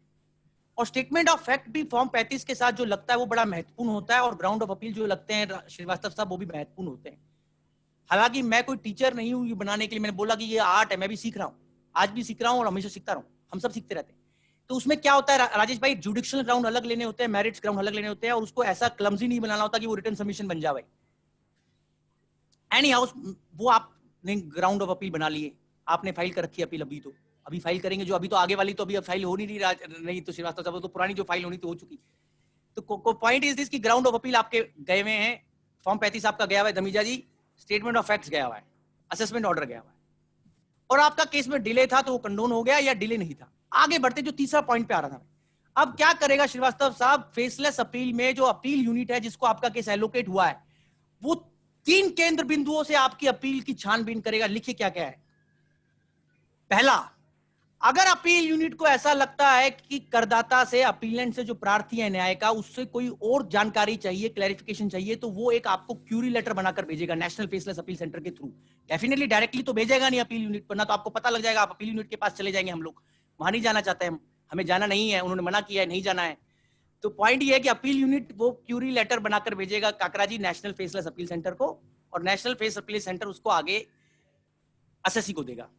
पर्पस क्या है इस बात को बताने का राजेश जी, बहुत सीरियस बात है अनिल श्रीवास्तव साहब, आप समझेंगे जो आईटीटी जाते हैं। मतलब कि पहला राइट मेरी अपील को स्कैन करके रिक्विजिशन बनाने का आपने अपील यूनिट को दे दिया है। मैं रिटर्न सबमिशन तो भाई साहब बाद में भेजूंगा, पहले तो आपने मेरा केस ही पढ़ लिया और अपना माइंड डिसाइड कर लिया, ये दे दो भैया। एनी हाउ, ये सही भी हो सकता है, गलत भी हो सकता है, इसमें दोनों साइड है, ये हो सकता है बेहतरी के लिए भी हो, मैं ये नहीं कह रहा कि इसमें कोई गलत बात है, मेरे को गलत ना ले, बट आप समझ जाइए क्या होगा। अभी दूसरा पॉइंट लिखिए, अपील यूनिट आपकी अपील के दस्तावेज को पढ़ के ये डिसाइड करेगा कि असेसी से क्या मांगना है, अपीलेंट से क्या मांगना है। धमीजा जी फिर ये भी डिसाइड करेगा कि असेसमेंट यूनिट से क्या करवाना है, और अपने आप इंसेप्शन पे ही हो रहा है ये काम। आप सोचिए, अभी तो अंदर नहीं घुसे अपीलेट प्रोसेस के अंदर। और तीसरा काम भाई साहब, सेक्शन 250 सबसेक्शन 4 की इंक्वायरी अलग रह गई, वो अलग करवा सकता है। ये 3 चीजें अलग अलग लिखी हुई है, मैं दोबारा रिपीट कर रहा हूं। Appeal unit will decide what clarifications are required from the appellant assessee. That list can be sent by the appeal unit. Second sir, Ajay ji, second आप नोट करते जा रहे हैं। सेकंड, वो असेसमेंट यूनिट से क्या मंगवाना, रिमांड रिपोर्ट अपने आप पढ़ के वो बोल सकता है फेसलेस अपील को कि असेसमेंट विंग से बोलिए ये भेजे। और तीसरा, कोई स्पेशल इंक्वायरी करानी है सेक्शन 250 सबसेक्शन 4 में, श्रीवास्तव साहब वो भी करा सकता है। अब भैया देखिए, जो आपसे मांगा है वो तो आप देंगे, तो चलो नेशनल फेसलेस अपील सेंटर के गोल चक्कर के थ्रू अपील यूनिट के पास पहुंच जाएगा, इसमें तो आपको कोई समझ जाने की जरूरत नहीं है। श्रीवास्तव साहब अगला पॉइंट लिखिए, चौथा मेरा जो मैं लिखवा रहा था। अब क्या होगा, अपील यूनिट को जो एक असेसमेंट विंग रिपोर्ट बनाकर भेजेगा, जो उन्होंने तलब करी है, तलब मतलब रिक्विजिट करी है, इसको बोलते हैं ना इंग्लिश में रिक्विजिट, तो वो रिपोर्ट आपको मिलेगी नहीं मिलेगी, इस पे इतना बड़ा क्वेश्चन मार्क है, बड़े वाला बहुत बड़ा क्वेश्चन मार्क है, वो मेरे को नहीं पता। वो रिपोर्ट सीधा अपील यूनिट के डेस्क पे और डैशबोर्ड पे आ जाएगी। अच्छा, अपील यूनिट आगे जब आपका केस डिसाइड करेगा और ड्राफ्ट अपील ऑर्डर बनावेगा फाइनली, तब उसको यूज करेगा डेफिनेटली उसके दौरान। तो तीसरे काम में, चौथे पॉइंट में क्या क्या हुआ कि आपसे इनिशियल इंक्वायरीज क्या करानी है अपीलेंट से, और इनिशियल इंक्वायरी डिपार्टमेंट से क्या करानी है असेसमेंट विंग से। ये कौन डिसाइड कर रहा है? अपील यूनिट डिसाइड कर रहा है। I hope you have written it with yourself. Dhamija ji, चौथा या पांचवा जो जंक्शन में वो आता है प्लेटफॉर्म। अब हमारा ट्रेन कहां रुका आकर? भाई साहब, हो सकता है मेरे ग्राउंड कोई रह गया हो, मेरे को नया ग्राउंड लेना हो, या कोई जुडिशियल ग्राउंड हो, नया क्लेम करना हो। You know what is additional ground? Additional ground का सेक्शन है 250 सबसेक्शन 5, यू कैन नो। और मुझे आज तक फर्स्ट अपीलेट अथॉरिटी की जो एडिशनल ग्राउंड की पावर है राजेश भाई, इससे बेटर ऑर्डर नहीं मिलता मद्रास उच्च न्यायालय का 140 ITR पन्ना नंबर 705। आप सब लिख लीजिए, मैं बता रहा हूं, ये ट्रीट है इस ऑर्डर को पढ़ना सर।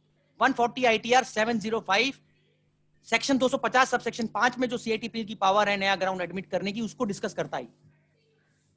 और इसमें जितने भी कॉनंड्रम है, कंस्पेक्टस है, गैमेट है, 360 डिग्री पेनोरामा व्यू है, वो सब आया हुआ है। नटशेल में क्या बात लिखी हुई है कि न्याय करना है, अगर एडिशनल ग्राउंड से बेहतर न्याय हो सकता है, बेहतर जस्टिस हो सकता है, और एसएससी का महत्वपूर्ण पॉइंट है, मूलभूत पॉइंट है, तो उसको एडमिट करना अनिवार्य है। That is section 250 sub section 5। अब आप कहेंगे गोयल साहब इसमें क्या हो रहा है एडिशनल ग्राउंड के लिए?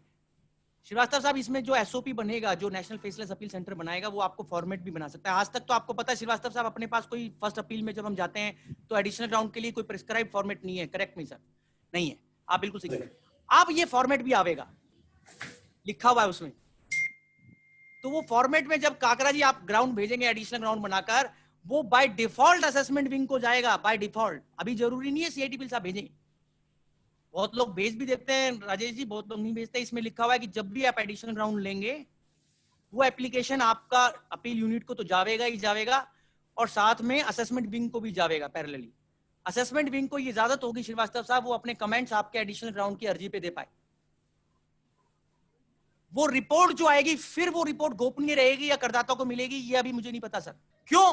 क्योंकि इन्होंने क्या लिखा है, ये कह रहे हैं कि आपके एडिशनल ग्राउंड की अर्जी धमीजा जी एडमिट होगी नहीं होगी, कैसे डिसाइड होगा, ये भी लिख लीजिए। अपील यूनिट एक हाथ पे रखेगा आपके एडिशनल ग्राउंड की एप्लीकेशन को भाई साहब, और एक हाथ पे रखेगा असेसमेंट विंग के द्वारा भेजे हुए उनके लर्नेड कमेंट्स को। दोनों को एक साथ रख के आपकी एडिशनल ग्राउंड की एप्लीकेशन को रिजेक्ट करना या स्वीकृत करना, ये डिसाइड होगा कोहली साहब। आपने लिख लिया। और इस स्टेज पे दो बातें मेरे को क्वेश्चन मार्क करने हैं, जो श्रीवास्तव साहब बाद में अपने चेयरमैन रिमार्क्स देंगे। तो श्रीवास्तव साहब, उसमें एक तो ये क्लियर नहीं हो रहा कि ये रिपोर्ट जो आएगी वो असेसी को रिबटल के लिए और उसके रिकॉर्ड के लिए प्रोवाइड की जाएगी as per healthy principle of natural justice and natural justice. I think natural justice में इट कॉल फॉर कि it has to be sir. अभी इसमें कोई भी रिपोर्ट नहीं देने की बात कर रहे हैं वो। आप जब हमारा सुझाव भेजेंगे, हमारी आवाज भेजेंगे आपकी। दूसरा बात इस पे मैं जो लिखवाना चाह रहा था श्रीवास्तव साहब, मेरे को करेक्ट करने के लिए, क्योंकि ये भी मेरे थॉट्स है ना, क्योंकि मैंने भी आपके साथ पढ़ता रहता हूँ। तो इसमें क्या निकला राजेश भाई कि ओरल हियरिंग देंगे नहीं देंगे। मान लीजिए आप मेरी एडिशनल ग्राउंड की एप्लीकेशन रिजेक्ट करने से पहले या उसको एडवर्सली व्यू करने से पहले क्या मुझे ओरल हियरिंग की देंगे? इसमें कहीं पर भी फर्स्ट अपील पे ये समझ में नहीं आ रहा कि किन किन स्टेजेस पे आपको अर्ली ओरल हियरिंग दी जाएगी। मुझे नहीं पता कॉन्डोनेशन को रिजेक्ट करते वक्त ओरल हियरिंग देंगे। आप मुझसे ना पूछे कृपा करके, मैं आपको क्वेश्चन लिखवा रहा हूं, मुझे नहीं पता। उत्तर देंगे श्रीवास्तव साहब, देना चाहिए। जब मेरी एप्लीकेशन रिजेक्ट कर रहे हैं तो कायदे से, तो धर्म से अनिवार्य, तो कानून कहता है जब आप मेरा एडवर्स कर रहे हैं Dhamija ji, written representation is not the only representation. हम डिस्कस भी कर चुके हैं पिछले सेमिनारों में अपनी, जब आपने मुझे राइट्स एंड ड्यूटीज पे बुलाया था। मैंने पटना हाईकोर्ट का एक 211 आईटीआर का जजमेंट भी बताया था, पटना हाईकोर्ट की फुल बेंच का 211 आईटीआर, कि oral hearing and written hearing both have to be given. तो उसमें श्रीवास्तव साहब मेरा सबमिशन ये है कि जब एडिशनल ग्राउंड की एप्लीकेशन फाइल हो जाएगी, रिटन एप्लीकेशन, और आपका सामने से एओ साहब भी आपको, सॉरी एओ साहब मैंने बोल दिया, गलत बोल दिया, मैं अपनी बात को करेक्ट करता हूं, असेसमेंट विंग बोलता हूं मैं। आजकल असेसमेंट विंग बोलने में रट्टा मार रहा हूं। असेसमेंट विंग भी अपना, असेसमेंट विंग बहुत बड़ा विंग है। तो वो दोनों की बात धमीजा जी कंपेयर करके डिसाइड करेगा अपील यूनिट कि आपका एडिशनल ग्राउंड का एप्लीकेशन रिजेक्ट करना है या स्वीकृत करना। पांचवा पॉइंट श्रीवास्तव साहब, हम पांचवें जंक्शन पे प्लेटफॉर्म पे आ गए, एडिशनल एविडेंस। देखिए हमारे इनकम टैक्स लॉ में दो एडिशनल एविडेंस जनरली हम लोग फेस करते आए हैं, हमारे प्रैक्टिकली दोस्त सर। एक सीआईटी पील के पास पावर है Rajesh ji additional evidence admit करने का, rule 46 A income tax rules, rule 46 A of income tax rules. और एक आईटीटी के पास पावर है एडिशनल एविडेंस एडमिट करने का श्रीवास्तव साहब, रूल 29 ऑफ आईटीटी रूल्स। दोनों लिखिए, मैं आपको जानबूझ के लिखवा रहा हूं। Rule 46 A of income tax rules और रूल 29 ऑफ आईटीटी रूल्स। मेरे बहुत काम की बात है आज सर। हम कई बार धमीजा साहब एडिशनल एविडेंस की अर्जी फाइल करते हैं, हालांकि कहा यह जाता है, और ये बहुत अच्छा सुझाव है, कि रूल 46 ए की पेटिशन जब भी आप बनावें तो उसमें जो 4 सर्कमस्टांसेस दिए हुए हैं जिसमें आप एडिशनल एविडेंस दर्ज करा सकते हैं, उन चारों में अपना केस पर्टिकुलर किसी क्लॉज में फाइल करके बताइए कि किसमें आप फॉल कर रहे हैं, क्यों नहीं आप नीचे दे पाए, और कहां क्यों। यस सर, वही मैं बोल रहा हूँ, और क्यों पहली बार यहाँ पे कमिश्नर जनरली से कि under which limb do you fall. Right. तो वो तो एक सेज एडवाइस है कि रूल 46 ए के जो 4 लिम्स है उसमें हमारा केस पर्टिकुलरली कहां फॉल करता है, वो क्वेश्चन हम बढ़ते जब भी पेटिशन बनावे तो रूल 46 ए का अध्ययन कर ले में और उसके 4 क्लॉजेस का अध्ययन कर ले में, और अपना केस कहां हमारा फिट होता है, कौन से पिजन होल में फिट होता है। मैं ऐसे बोलता हूं, नारीमान साहब से सीखा मैंने वर्ड पिजन होल, कौन से पिजन होल में फिट होता है राजेश भाई, वो देख ले। मेरे को ये नहीं बताना, वो तो आप पढ़ लेंगे, ये सब बातें तो आप कहेंगे गोल साहब हमें पता है रूल 46 में रूल होती है, कोई नई बात बताओ। मैं नई बात की बात कर रहा हूं। दो बातें इसमें, सिविल प्रोसीजर कोड क्या कहता है, और जो धर्मा है कानून का कि एडिशनल एविडेंस के पीछे अप्रोच क्या होनी चाहिए धमीजा जी। सर सिविल प्रोसीजर कोड के प्रोविजंस को आप पढ़ेंगे, जो कंपैरेटिव प्रोविजंस हैं, कंटेम्पोरेनियस प्रोविजंस है, उसमें लिखा हुआ है धमीजा जी, अगर कोई भी आदमी ऐसी एविडेंस देना चाहता है जिससे केस की डिसीजन की सेहत के ऊपर क्रिटिकल असर पड़ता है, तो उस एविडेंस को एडमिट करना अनिवार्य है उस अथॉरिटी के लिए, ये सुप्रीम कोर्ट बोलता है सीपीसी। और यही बात दिल्ली उच्च न्यायालय ने इनकम टैक्स के एक फैसले में जस्टिस सीकरी की कलम से बोली, taxed 100 limited, 200 no taxman. Delhi high court का फैसला है, टैक्स्ड 100 लिमिटेड। जस्टिस सीकरी साहब is the author of this order, his lordship. और उसमें ये बात उन्होंने सीपीसी से कोरिलेट करी है कि एडिशनल एविडेंस की पावर आईटीएटी की जो है वो सीपीसी से कैसे कोरिलेटेबल है। सीआईटी की भी वैसे ही है सर, मैं आपको बता रहा हूं। तो आप नोट कर रहे हैं श्रीवास्तव साहब कि I believe we are to be guided. नहीं, इस पे कपिल, मैं once I came across a judgment, recent years I came across a judgment of Supreme Court where an evidence was produced for the first time before Supreme Court, and they sent the matter back to वो जो agriculture वाला case है, वेल्टेक्स वाला, वो अभी आया, take चंद वगैरह कुछ नाम वो। तो श्रीवास्तव साहब आपने बिल्कुल सही फरमाया। अब देखिए उन्होंने क्यों एडमिट कर लिया, वो क्यों एडमिट कर रहे हैं, क्योंकि सीपीसी से गाइडेड है वो। जनरली हमारे यहाँ, मैं ये नहीं कहना चाहता कि सारे अपील रिजेक्ट कर देते हैं, बहुत बार हमने एडमिट कराई है एडिशनल एविडेंस और उसके बेसिस पे न्याय भी मिला है, समझिए जी। But majority of the people I believe are guided by कि नहीं भैया एडिशनल एविडेंस एडमिट नहीं करना, नहीं करना, वो गलत है, that is wrong. It is not the filter, filter is CPC, filter is rule 46 है, rule 29 ITAT rules. Filter is the dharma कि आज सीआईटी अपील के पास, आपको पता है राजेश भाई, 2001 के बाद से सेट असाइड करने की पावर नहीं है, फाइनेंस एक्ट 2001 के बाद से। आईटीटी के पास रिमांड करने का पावर है, सीआईटी अपील के पास रिमांड करने का पावर धमीजा जी नहीं है। तो बल्कि इस बात को ध्यान में रखते हुए डिसीजन लिया जाना चाहिए एडिशनल एविडेंस के एडमिशन का, कि क्या करदाता का केस रिमांड किया जा सकता है। जब रिमांड ही नहीं हो सकता फिर तो उसको ज्यादा एडमिट करना का वो होना चाहिए, जहां पर आप ऐसा एविडेंस फाइल कर रहे हैं सर जो क्रिटिकल है और जो बड़ा क्या बोलते हैं उसको, इंटीग्रल है। There can be definitely laxity on the part of the taxpayer not to be vigilant. I can admit there are taxpayers, Dhamija जी, जहां 144 होता है, खासकर जहां 144 में हम जाते हैं ना धमीजा श्रीवास्तव साहब अपील में, वहां ये रूल 46A का जो गोल चक्कर है थोड़ा सा कष्ट देता है, जहां आप नोटिस का रिस्पॉन्ड नहीं करते टैक्सपेयर विद ड्यू रिस्पेक्ट, और वो भूल जाते हैं भैया नहीं करना है, और 144 डिफॉल्ट असेसमेंट हो जाता है, और उसका अपील का बात कर रहे हैं। तो वहां कोहली जी फिर भी मैंने टेस्ट बताया आपको कि रूल 46 से रूल 29 और ये सुप्रीम दिल्ली हाई कोर्ट का टैक्स 100 वाला फैसला और सुप्रीम कोर्ट के जजमेंट्स और सीपीसी का नियम, शिवा अग्रवाल साहब तीनों को समराइज कर दूं तो एडिशनल एविडेंस को अगर लिखवाना चाहूं तो मैं 3 शब्दों में 3 सेंटेंस में लिखवाता हूं। Number 1, any evidence which is critical to the case must be admitted, specially जिसके ऊपर आपने रिमांड रिपोर्ट मंगा लिया है। मतलब कि जिस एविडेंस को कोहली साहब एओ साहब को दर्शन दे दिए गए और उनका कमेंट ले लिया गया, तो हमारे दिल्ली उच्च न्यायालय का वर्जिन सिक्योरिटीज में फैसला है सीकरी साहब की कलम से ही कि जिस एविडेंस के ऊपर रिमांड रिपोर्ट आ गया उसको एडमिट करना ही है। उसको दिल्ली आईटीटी की बेंच ने भारतीय एयरटेल के केस में फॉलो भी किया हुआ है। तो आप समझ रहे हैं मेरी बात कि any evidence on which remand report, additional evidence remand report is called for Kohli साहब, it must be admitted, that is Delhi high court Virgin securities followed by Delhi ITAT in Bharti Airtel. Mr. Reddy J. Sudhakar Reddy was author of Bharti Airtel. Now, second point I was telling is that CPC says if an evidence is Kakra Sahab admitted and better decision can be passed after taking into account the evidence, whether it goes against the SSC or favor, it is not matter. But if a better decision can be pronounced, Dhamijaji, then evidence must be admitted. Decision must be in favor of admission of additional evidence. Meaning thereby second criteria says कि additional evidence की cognizance लेने से क्या वो जो authority है, appellate authority, वो अपना निर्णय बेहतर निर्णय दे पाएगा नहीं दे पाएगा। तीसरा बात मैंने आपको लिखाया, आज की वर्तमान स्थिति में कानून के अंदर फाइनेंस एक्ट 2001 के बाद जो 4 पावर सीआईटी अपील के पास हैं, वो भी आपको पता है सबको, एनल करना, एनहांस करना, मॉडिफाई करना, और 4 पावर है, सेट असाइड नहीं है सर। अभी श्रीवास्तव साहब 4 पावर है, 5वीं नहीं है, तो डायरेक्शन देकर मतलब सेट असाइड नहीं कर सकता, 2001 के बाद से मना है। तो अभी क्या है राजेश भाई, अब आ जाइए, आप बोलेंगे गोल साहब चलिए बताइए फेसलेस अपील में क्या लिखा है एडिशनल एविडेंस के बारे में। वही बात, वो कोई फॉर्मेट बताएंगे, उस फॉर्मेट में आपको एडिशनल एविडेंस का एप्लीकेशन डालना पड़ेगा ब्रदर। और डेफिनेटली जब मैंने आपको सारी रामायण बताई है वो तो आप डालेंगे ही, उसका फायदा क्या होगा, वरना मैं ऐसी आशा रखता हूं। अभी क्या होगा, आगे बढ़ते हैं धमीजा जी, वो भी रिपोर्ट आपकी, ये बड़ा इंटरेस्टिंग समझ लीजिए, सबसे इंपॉर्टेंट है, मुझे सबसे ज्यादा इंटरेस्टिंग पूरी फेसलेस अपील में यही लगा। अभी क्या होगा धमीजा जी, आपकी एडिशनल एविडेंस की एप्लीकेशन असेसमेंट टीम के पास जाएगी, असेसमेंट टीम के पास या विंग के पास, वो भी अपने कमेंट्स देंगे। डेफिनेटली उनको भी अपने मन की बात कहने की इजाजत है पूरी, बहुत अच्छी बात है, मन की बात आ गई, ऐसे बोल रहा हूँ, आपकी मन की बात आ गई, उनकी एडिशनल एविडेंस में मन की बात आ गई। अब आपको राजेश भाई पता नहीं वो रिपोर्ट मिलेगी नहीं मिलेगी, वो क्वेश्चन मार्क मैं पहले रेज कर चुका हूँ, ओरल हियरिंग मिलेगी नहीं मिलेगी वो भी रेज कर चुका हूँ। हाँ, अपील यूनिट डिसाइड करेगा दोनों की बातों को मद्देनजर रखते हुए कि क्या एडिशनल एविडेंस की पिटीशन जो अर्जी करदाता ने फाइल करी अपीलेंट ने, वो कबूल की जानी चाहिए, नहीं कबूल की जानी चाहिए। अगर मान लीजिए उसने कबूल ही नहीं की, तब तो आपकी यात्रा एडिशनल एविडेंस की तो वहीं समाप्त हो गई। अगर कबूल कर ली तो आगे बढ़ते क्या होगा। इसमें दो एपिसोड है फिल्म के, 2 फेस है। एडमिशन होने के बाद श्रीवास्तव साहब इन्होंने लिख रखा, पढ़ना ध्यान से, अभी भी आपके पास हो तो देखिए आप, उसमें उन्होंने लिखा कि एडमिशन एडिशनल एविडेंस का होने के बाद और उस एविडेंस के ऊपर मेरिट्स पे निर्णय लेने से पहले एक बार और पूछा जाएगा असेसमेंट विंग से, भैया तुम्हें कुछ और कहना है तो बता दो। बहुत अच्छा लगा मुझे। आप बोलेंगे इतना गुस्से में क्यों बोल रहे हैं आप, इतना चिल्लाकर?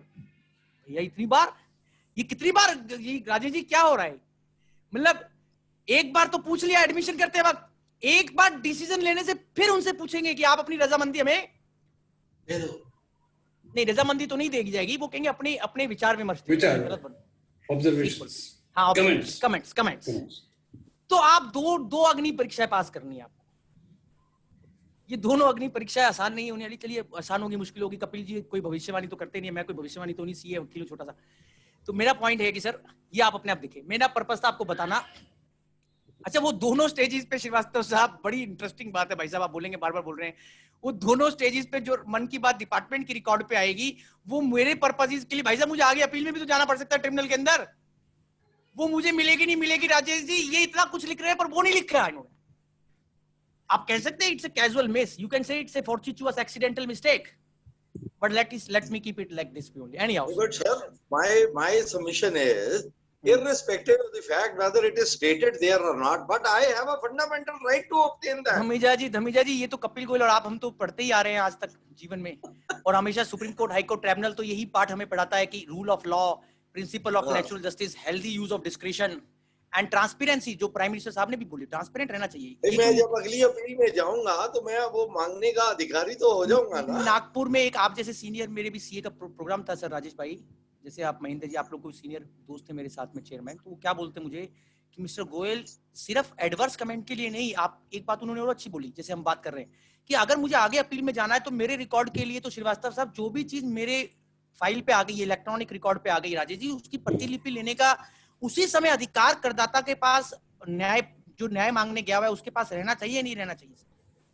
करेक्ट। तो ये बात धमीजा जी आपकी बिल्कुल सही है। देयर इज एब्सोल्युटली 26 आईटीआर पन्ना नंबर 1 मैं बताना चाहूंगा, 5 जज कॉन्स्टिट्यूशन बेंच ऑर्डर है जो मेरा फेवरेट ऑर्डर है। 26 ITR page number 1, Surajmal Mohta, 5 जजेस का फैसला है सुप्रीम कोर्ट का, कॉन्स्टिट्यूशन बेंच का। 26 ITR page 1, Surajmal Mohta. Case का क्या नाम है? सूरजमल मोहता। उसमें ये लिखा है सूरजमल मोहता में कि कोई भी चीज जो इनकम टैक्स की प्रोसीडिंग में महेंद्र जी आ गई रिकॉर्ड पे, वो एसएससी का लेने का पूरा अधिकार है। बस और डिपार्टमेंट को तो ये सुप्रीम कोर्ट के 5 जजेस ने हमारे जन्म से बताओ आपके टाइम पे 26 आईटीआर में बोल दी थी बात। आप बोल रहे हैं, आप बिल्कुल सही बोल रहे हैं। और मेरे ख्याल से जैसे कई बार हम पूछते हैं ना महेंद्र जी की, गोयल साहब क्या एसएससी के डिपार्टमेंट की ऑर्डर शीट और जो डिपार्टमेंट की अपनी फाइल पे चीजें हैं और वो बहुत सारी गुप्त रख देते हैं अपनी मन की बात, हमें भी नहीं बताते। हमें बड़ी तकलीफ होती है क्योंकि हमारे खिलाफ चल रही होती है चीजें, तो हमें उसका लेने का अधिकार है नहीं है। ये बात मुझे सुप्रीम कोर्ट के 26 आईटीआर पेज नंबर 1 से पता चली, जिसको दिल्ली हाई कोर्ट ने मित्सुई लिमिटेड में फॉलो किया, जस्टिस विक्रमजीत सर ने। वो भी लिख लीजिए, इनकम टैक्स का फैसला है मित्सुई लिमिटेड। क्या लिखा है राजेश भाई? मित्सुई लिमिटेड में जापानीज कंपनी थी, महेंद्र जी इस पे पेनल्टी लगा दी कि भैया तुम्हें वो याद है आपको, जब इनकम टैक्स ऑफिसर बुलाते थे और आप नहीं जाते अभी तक, और वो एक गुलदस्ता 10,000 की पेनल्टी का भेज देते हैं, 142 की पेनल्टी का। ये मैं गुलदस्ता बोल रहा हूँ, सॉरी, 142 की पेनल्टी 271 AK में 10,000 रुपए।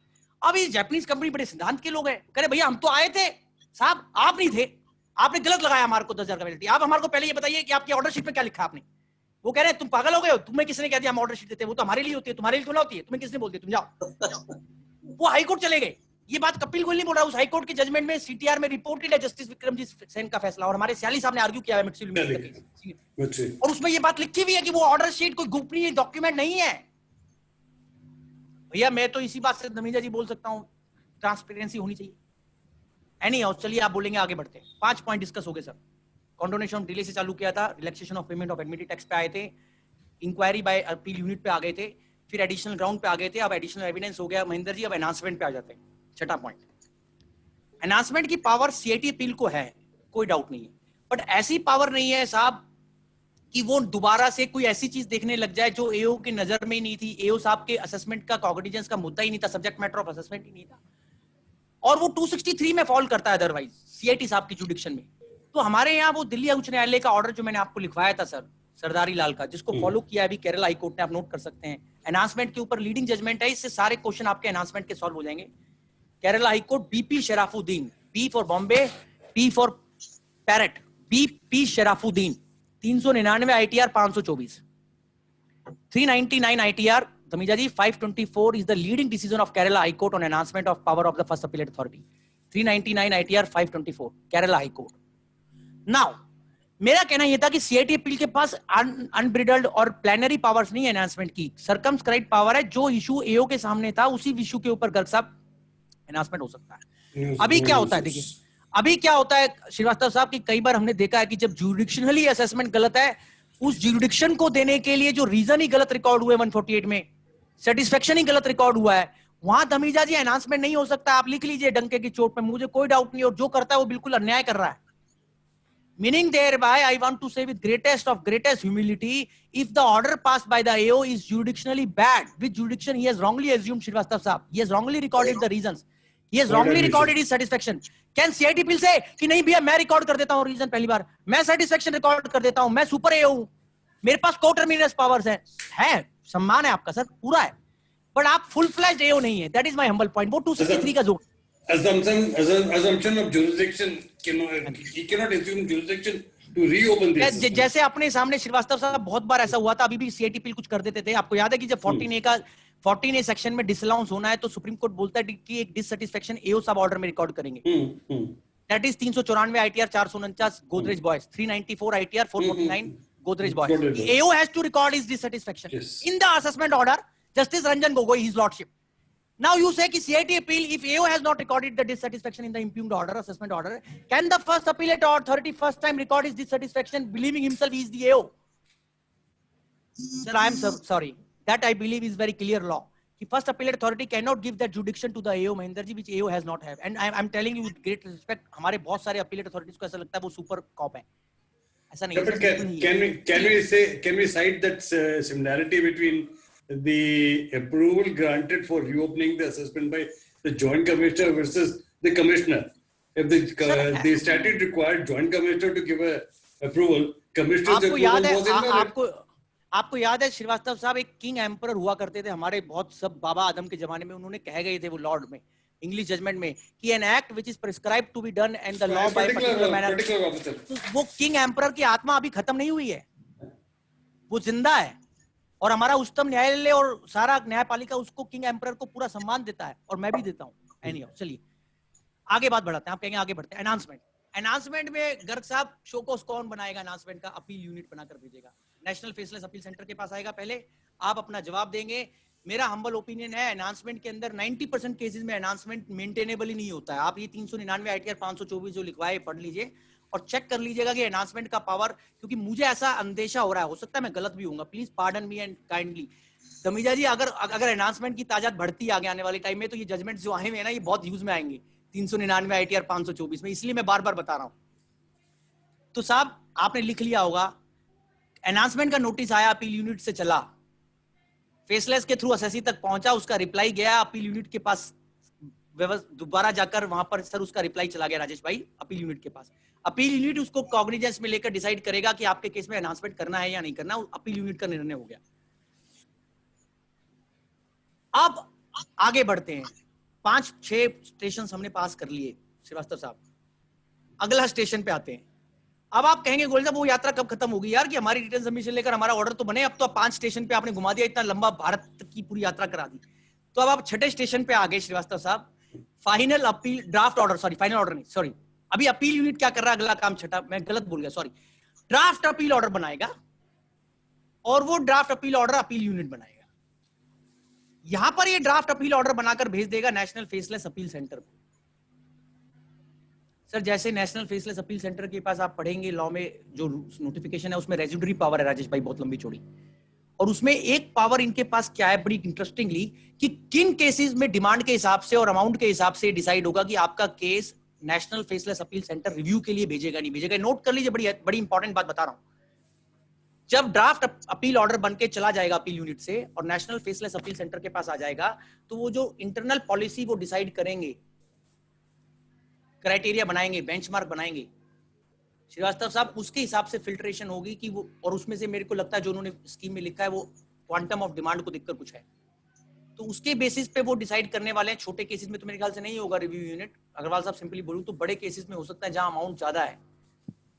अब जैसे अमाउंट ज्यादा का बात करें तो मुझे बड़ा दुख होता है सर, दुख के साथ कहना पड़ता है कि जो 115 बीबी के केसेस है उनमें तो किसी में भी कम नहीं होगी, क्योंकि वहां तो 80% का वो यात्रा करने पड़ी आपको, तो वहां क्या होगा राजेश भाई? तो एनी हाउ चलिए इतना बताना काफी था। National faceless appeal centre decide कर रहा है ड्राफ्ट अपील ऑर्डर के बाद कि ये केस रिव्यू यूनिट को मार्क होना हो on basis of certain criteria and policy and quantum etcetera decided by them. मेरे को ऐसी आशा है वो पब्लिक डोमेन में आएगा, ट्रांसपेरेंट रहेगा, हमें बताएंगे। अब महेंद्र जी रिव्यू यूनिट के पास चला गया। रिव्यू यूनिट भी वही होगा जिनमें भाई साहब डेफिनेटली सीआईटी अपील के अथॉरिटी का ऑर्डर का रिव्यू कोई ज्वाइंट कमिश्नर लेवल का ऑफिसर तो नहीं कर सकता ना, वो तो सीआईटी अपील रैंक का ही ऑफिसर करेगा। तो अब इन्होंने रिव्यू यूनिट का जो तीसरा आंक बनाया है वो बहुत लोगों के मन में सवाल है, मेरे जैसे जो लोग ज्यादा पढ़ते हैं, बड़ा नुकसान होता है ज्यादा पढ़ने का, तो वो सोचते हैं यार ये रिव्यू यूनिट क्यों बना दिया, ये कहां से आ गया? हमने तो इनकम टैक्स एक्ट में पढ़ाया था हमारे को जजेस ने कि लॉ में कोई रिव्यू का कंसेप्ट नहीं होता, ये कौन सा रिव्यू का कंसेप्ट आ गया? एनी हाउ चलिए इतना कहना काफी था। 256 ITR page number 1 Delhi high court का फुल बेंच का ऑर्डर है कैलमिनेटर, जिसमें लिखा है there is no power available to review to any authority same authority. But अभी क्या हो रहा है श्रीवास्तव साहब, मैं मानता हूं ये राइट माइंडेड रिव्यू है, राइट माइंडेड का मतलब राइट पॉलिसी रिव्यू है। चलिए उन्होंने कहा कि ड्राफ्ट ऑर्डर को एक बार रिव्यू करा लेते हैं बड़े केसेस में। अब रिव्यू यूनिट क्या करेगा श्रीवास्तव साहब? वो कोई लिमिटेड रिव्यू नहीं कर रहा, it's a full scale review, you can know it's a 360 degree review. आप ये नहीं कह सकते कि वो कुछ ही हद तक देखेगा, कुछ ही चीजें देखेगा, ब्रॉड पैरामीटर्स देखेगा, वो डीपेस्ट डाइव भी लगा सकता है, मेरे को जो समझ में आया, correct me if I am wrong. और उस रिव्यू के अंदर श्रीवास्तव साहब वो पूरी काया पलट भी कर सकता है उस ऑर्डर की। तो सर उसके बाइपोलर इंप्लीकेशंस भी हो सकते हैं, बाइपोलर का मतलब टू एक्सट्रीम्स। तो महेंद्र जी वो भैया जो भी बनेगा अभी तो मुझे पता नहीं, आपको भी नहीं पता, वो तो कोई किसी ने कहा, आज हमारे एक दोस्त थे कहते भैया जब होगा तब देखा जाएगा। अभी मैं इतना बता रहा हूं कि रिव्यू यूनिट कनकर करेगा तो वो भाग्यशाली राजेश भाई जैसे लोगों के जिन्होंने बहुत पुण्य कमाया हुआ है उनका रिव्यू यूनिट में पास हो गया कनकर। कपिल गोयल है जिन्होंने पुण्य नहीं कमाया हुआ है वो रिव्यू यूनिट में फेल, उनका कुछ ज्यादा अमाउंट हो जाएगा। चलिए अब कपिल गोयल जैसे लोग भी हैं। अभी आगे चलते हैं, अभी आगा स्टेशन श्रीवास्तव साहब लास्ट स्टेशन, फिर ये जो दोबारा से ऑर्डर बनने की नौबत आ सकती है अगर रिव्यू यूनिट साहब कनकर नहीं किए तो ड्राफ्ट रिवाइज्ड अपील ऑर्डर भी बनेगा। ये भी लिख लीजिए नया पॉइंट, एक और पॉइंट आपने पढ़ा भी है, ड्राफ्ट रिवाइज्ड अपील ऑर्डर। तो बाद में फिर अब जब लास्ट में जब ड्राफ्ट रिवाइज अपील ऑर्डर बन के आ गया तमीजा जी, अब कोई गुंजाइश नहीं बची, तो अब आपका national faceless appeal centre finally अपना ऑटोग्राफ करके साइन करके उस अपील को फाइनलाइज कर देगा। आप कहेंगे उसके बाद अपील कहां फाइल होगी आईटीटी में? उन्होंने लिख दिया, बहुत अच्छी बात है, उन्होंने लिखा, इसी में लिखा कि अपील फाइल करने का जुरिडिक्शन श्रीवास्तव साहब जो आपका एओ है, जुरिडिक्शनल एओ है, जो रेजुडरी जुरिडिक्शन में रहेंगे उसका एओ की सीट के हिसाब से डिसाइड होगा आपका आईटीटी कौन होगा, भाई साहब आपका हाईकोर्ट कौन होगा। आप लिख लीजिए, ये लिखा हुआ इसमें, आपका आईटीटी और हाईकोर्ट कौन बनेगा ये बताया हुआ है।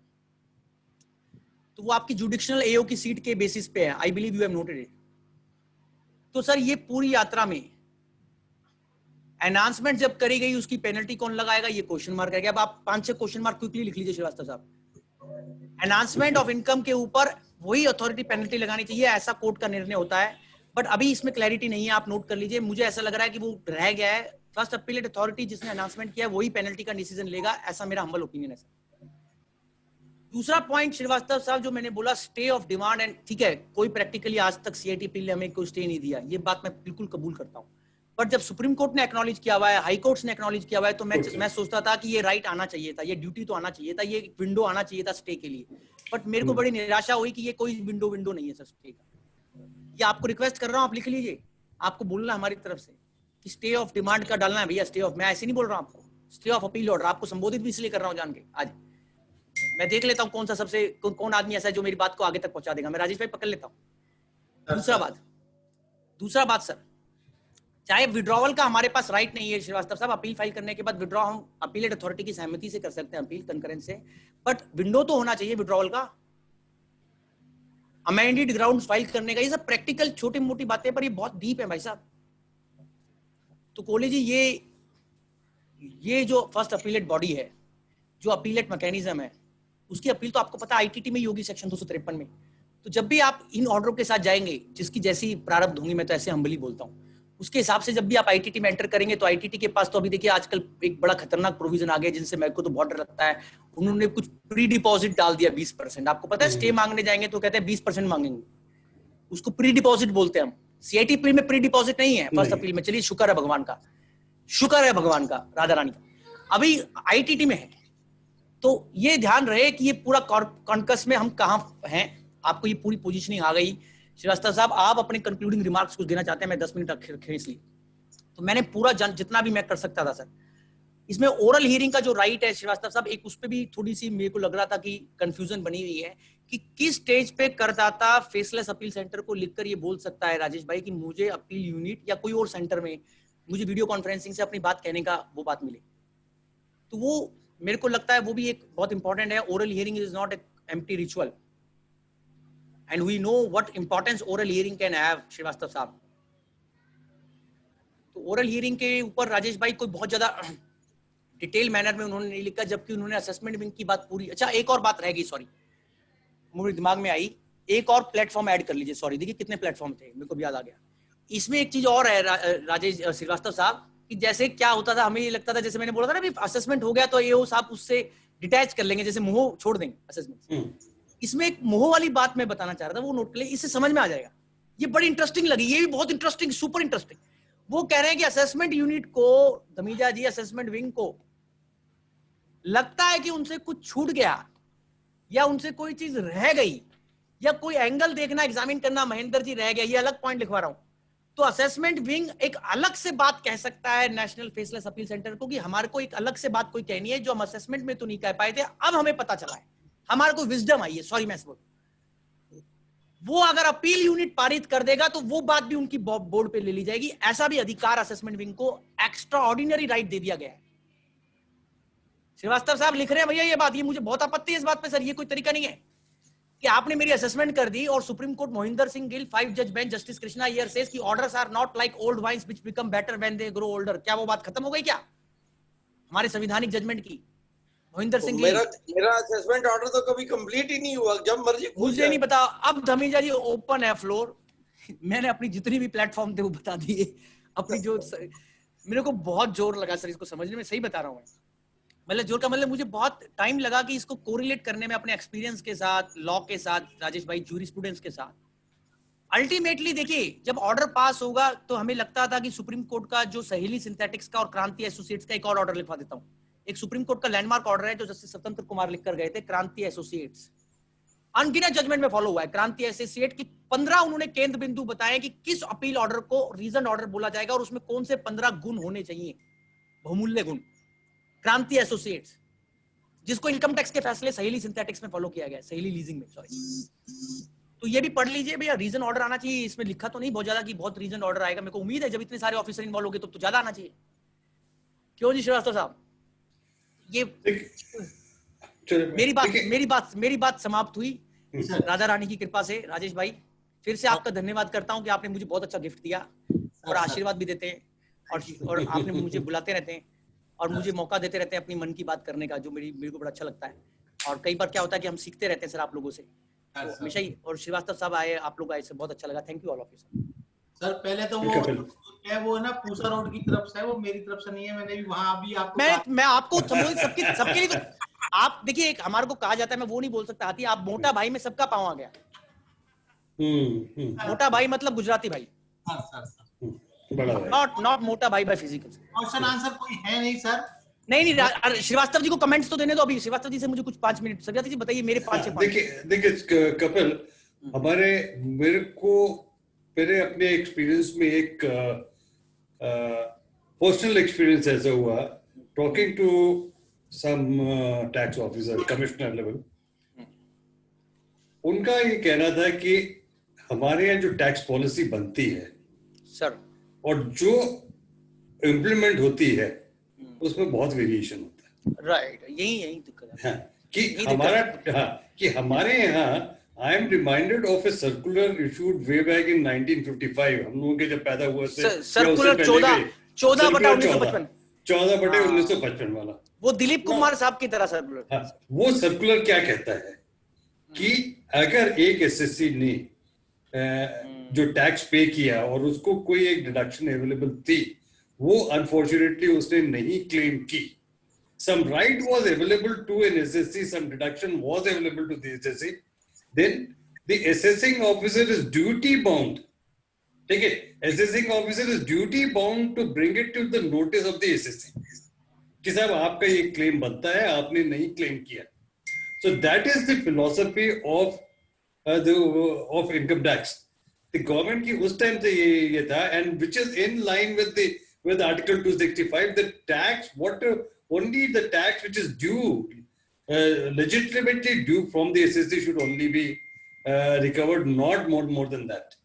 तो एक चीज तो हमारे यहाँ सबसे बड़ा जो over a period of time, what we notice is the officers, majority of the officers are not aware of the circular of 1955, despite the fact that the circular has been quoted time and again by different courts and even by the Supreme Court. मैं एक चीज और बोल रहा हूँ श्रीवास्तव साहब, kindly permit me if I am wrong.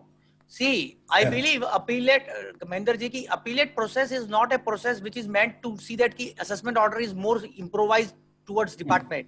It is like this, ki that if there are some errors made by the SSC which claims he should have made, then appellate authority should assist him to make those claims. Yes. But that mindset and approach, Srivastava approach sahab, is missing. That approach is missing. Kindly correct me if I'm wrong. That this scheme which we have in our hands, whether that is Dhamija ji, whether it is in those direction. No, it doesn't look to be. It does apparently. इसमें approach जो अभी आप my biggest objection, leave aside the additional grounds, acceptance of like your appeal and then condonation of delay, additional evidence, additional grounds of appeal. That is all. Maybe I may not comment on that. But then the biggest objection that I have is the review of the draft appellate order. Where is the question of there being a draft appellate order and review thereof? So that means the authority is vested in whom? Authority to decide. वो तो श्रीवास्तव साहब in blessing in disguise में आप ये disguise में बोलिए कि राजेश जी कि DRP वैसे आ गया, मतलब आप DRP भी नहीं गए, but DRP वैसे आ गया धमीजा जी, if I'm not wrong. आप देखिए DRP आया, DRP का नहीं, देखिए बेसिकली ये हो गया अब इसमें कि क्या आप CIT अपील के ऊपर जो अभी तक है कि CIT appeal is independent, you cannot the board, it's a board also, और इसीलिए वो श्रीवास्तव साहब सेक्शन 119 में लिखा हुआ है कि CBDT के पास भी पावर नहीं है कि CIT वर्किंग में हस्तक्षेप कर सके. उसकी जुडिशियल अप्रोच, उसकी जो जुडिशियल डिसीजन है उसमें डायरेक्शन दे सके कुछ. Maybe you can have some direction as well as the procedure. और वो याद है राजेश जी आपको, वो याद है दिन कि एक बार बॉम्बे हाई कोर्ट का जब जजमेंट आया था, जब CBDT ने एक बड़ा इंटरेस्टिंग सर्कुलर निकाल दिया था कि जो CIT एनाउंसमेंट करेंगे तो उनको इंसेंटिव मार्क्स मिलेंगे. और उसके बाद वो उसको बॉम्बे हाई कोर्ट ने क्वेश्चन कर दिया, उसको कहा कि आप गलत कर रहे हैं. चैम्बर ऑफ टैक्स कंसल्टेंट तो वो बात भी है. और धमीजा जी आप कुछ ऐड करना चाहते हैं? धमीजा जी बेसिकली वो जो आप बात कर रहे हैं ड्राफ्ट ऑर्डर की, at that stage will the SSC be made a party to it? Appellant will be made a party to it? Question mark, sir. Question mark. So, I don't know. I believe it is definitely a very critical stage when you are deciding my grounds of appeal, which has to be done as per section 250 and 251, and it has to be reasoned order as Kranti Associate Justice Swatantra Kumar says, and it has to be after considering and speaking order, passing the muster of the law. Then definitely Dhamija ji, entire thing has to be coming out from the side of the appellant, not from the side of the assessment wing or appeal unit. It has to be my say first, na Mahendra ji. It has not to be the first say of the department. The draft, what is then the purpose, the basic motive of writing a draft order? That the appellant should also be given the power. नमनीत जी आपका comment बिल्कुल सही है. All aspects have been covered. Number one. Number second, is there any such fact which is still missing? Why carry it over? अब ये एक और challenge हमें धमीजा जी practically लग रहा है. आज ऑफिस में बात हो रही थी, हम जब बैठे थे सब लोग, तो एक बात हो रही थी श्रीवास्तव साहब की, जैसे जो पुरानी अपील है हमारी 2-2 साल से राजेश जी पड़ी हुई है और अब वो माइग्रेट हो जाएंगी.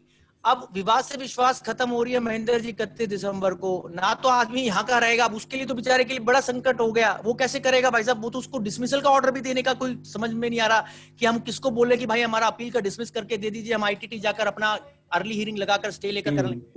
तो श्रीवास्तव जी ये सजेशन भी प्लीज नोट कर लीजिए भाई साहब, मेरा हाथ जोड़ के रिक्वेस्ट है कि ऐसा नहीं होना चाहिए कि you can make a discrimination in this country, कि आप अभी और लोगों के लिए तो सबके लिए है ना कि दिसंबर तक वो दे हैव कि वो ट्राई भी कर सकते हैं कि विवाद से विश्वास में जाना नहीं जाना, और उनका अपील 31 जनवरी को पेंडिंग। और अभी जो लोग बेचारे सीआईडी अपील पे है उनको वो कैसे करेंगे मुझे ये बताइए, और उनको पता है सीआईडी अपील तो भी आगे रिलीफ देगा नहीं देगा, ये तो क्वेश्चन मार्क में है। एक से मिलने में दिक्कत आ रही थी, जब 4-5 इकट्ठे हो जाएंगे तो और भी अच्छा होगा, पर वो अलग बात है। मैं कह रहा हूँ कि मेरे को तो डिसमिसल का ऑर्डर मिल जाता कॉलेज ही, मैं आगे यात्रा करता भी, तो यात्रा आगे हो ही नहीं सकती। ये तो एक they are just trying to create a state of limbo unnecessarily appellant I don't know. See, please don't mistake me. I am submitting कि what is my fault. आप अपनी वजह से महेंद्र जी, आपकी अपनी सिस्टम की वजह से आप बोल रहे हैं कि नहीं हम कर पा रहे हैं अभी अपील को निर्णय, तो मैं क्यों उसकी वजह से परेशान हूं कि मैं आईटीटी जाकर जल्दी जस्टिस मुझे नहीं मिलेगा, expeditious justice which is my right under article 21 of the Indian constitution. Right to get the speedy justice is a fundamental right of constitution under article 21। वो कहां गया मेरा, वो कहां गया राजेश जी? आप 6 महीने और लगा देंगे तो क्या मेरा ये सबके लिए रिट फाइल करवाएंगे, सबको हाईकोर्ट लेके जाएंगे, सबके लिए हाईकोर्ट से ऑर्डर लाएंगे अलग अलग? मेरा ये अपने से सवाल है, किसी और को नहीं बोल रहा हूं मैं। That is my humble point. Sir, thank you very much and request Rajiv Kohli ji, over to Rajiv Kohli ji for vote of thanks, sir. ये राजीव सब्बरवाल जी कुछ कहना चाहते हैं। Rajiv Sabharwal wanted to add something. Sabharwal साहब आ जाओ प्लीज। सब्बरवाल साहब, अच्छा हाँ सब्बरवाल नहीं है तो, अगर नहीं है तो मैं ही बता देता हूँ। हाँ sir, you are most welcome sir. हाँ, you see in IT we are going to have a session। अरे श्रीवास्तव साहब, राजीव सब्बरवाल साहब को बता दीजिए। आगे तो हम बता दें। हाँ जी, Kapil, I just wanted to add।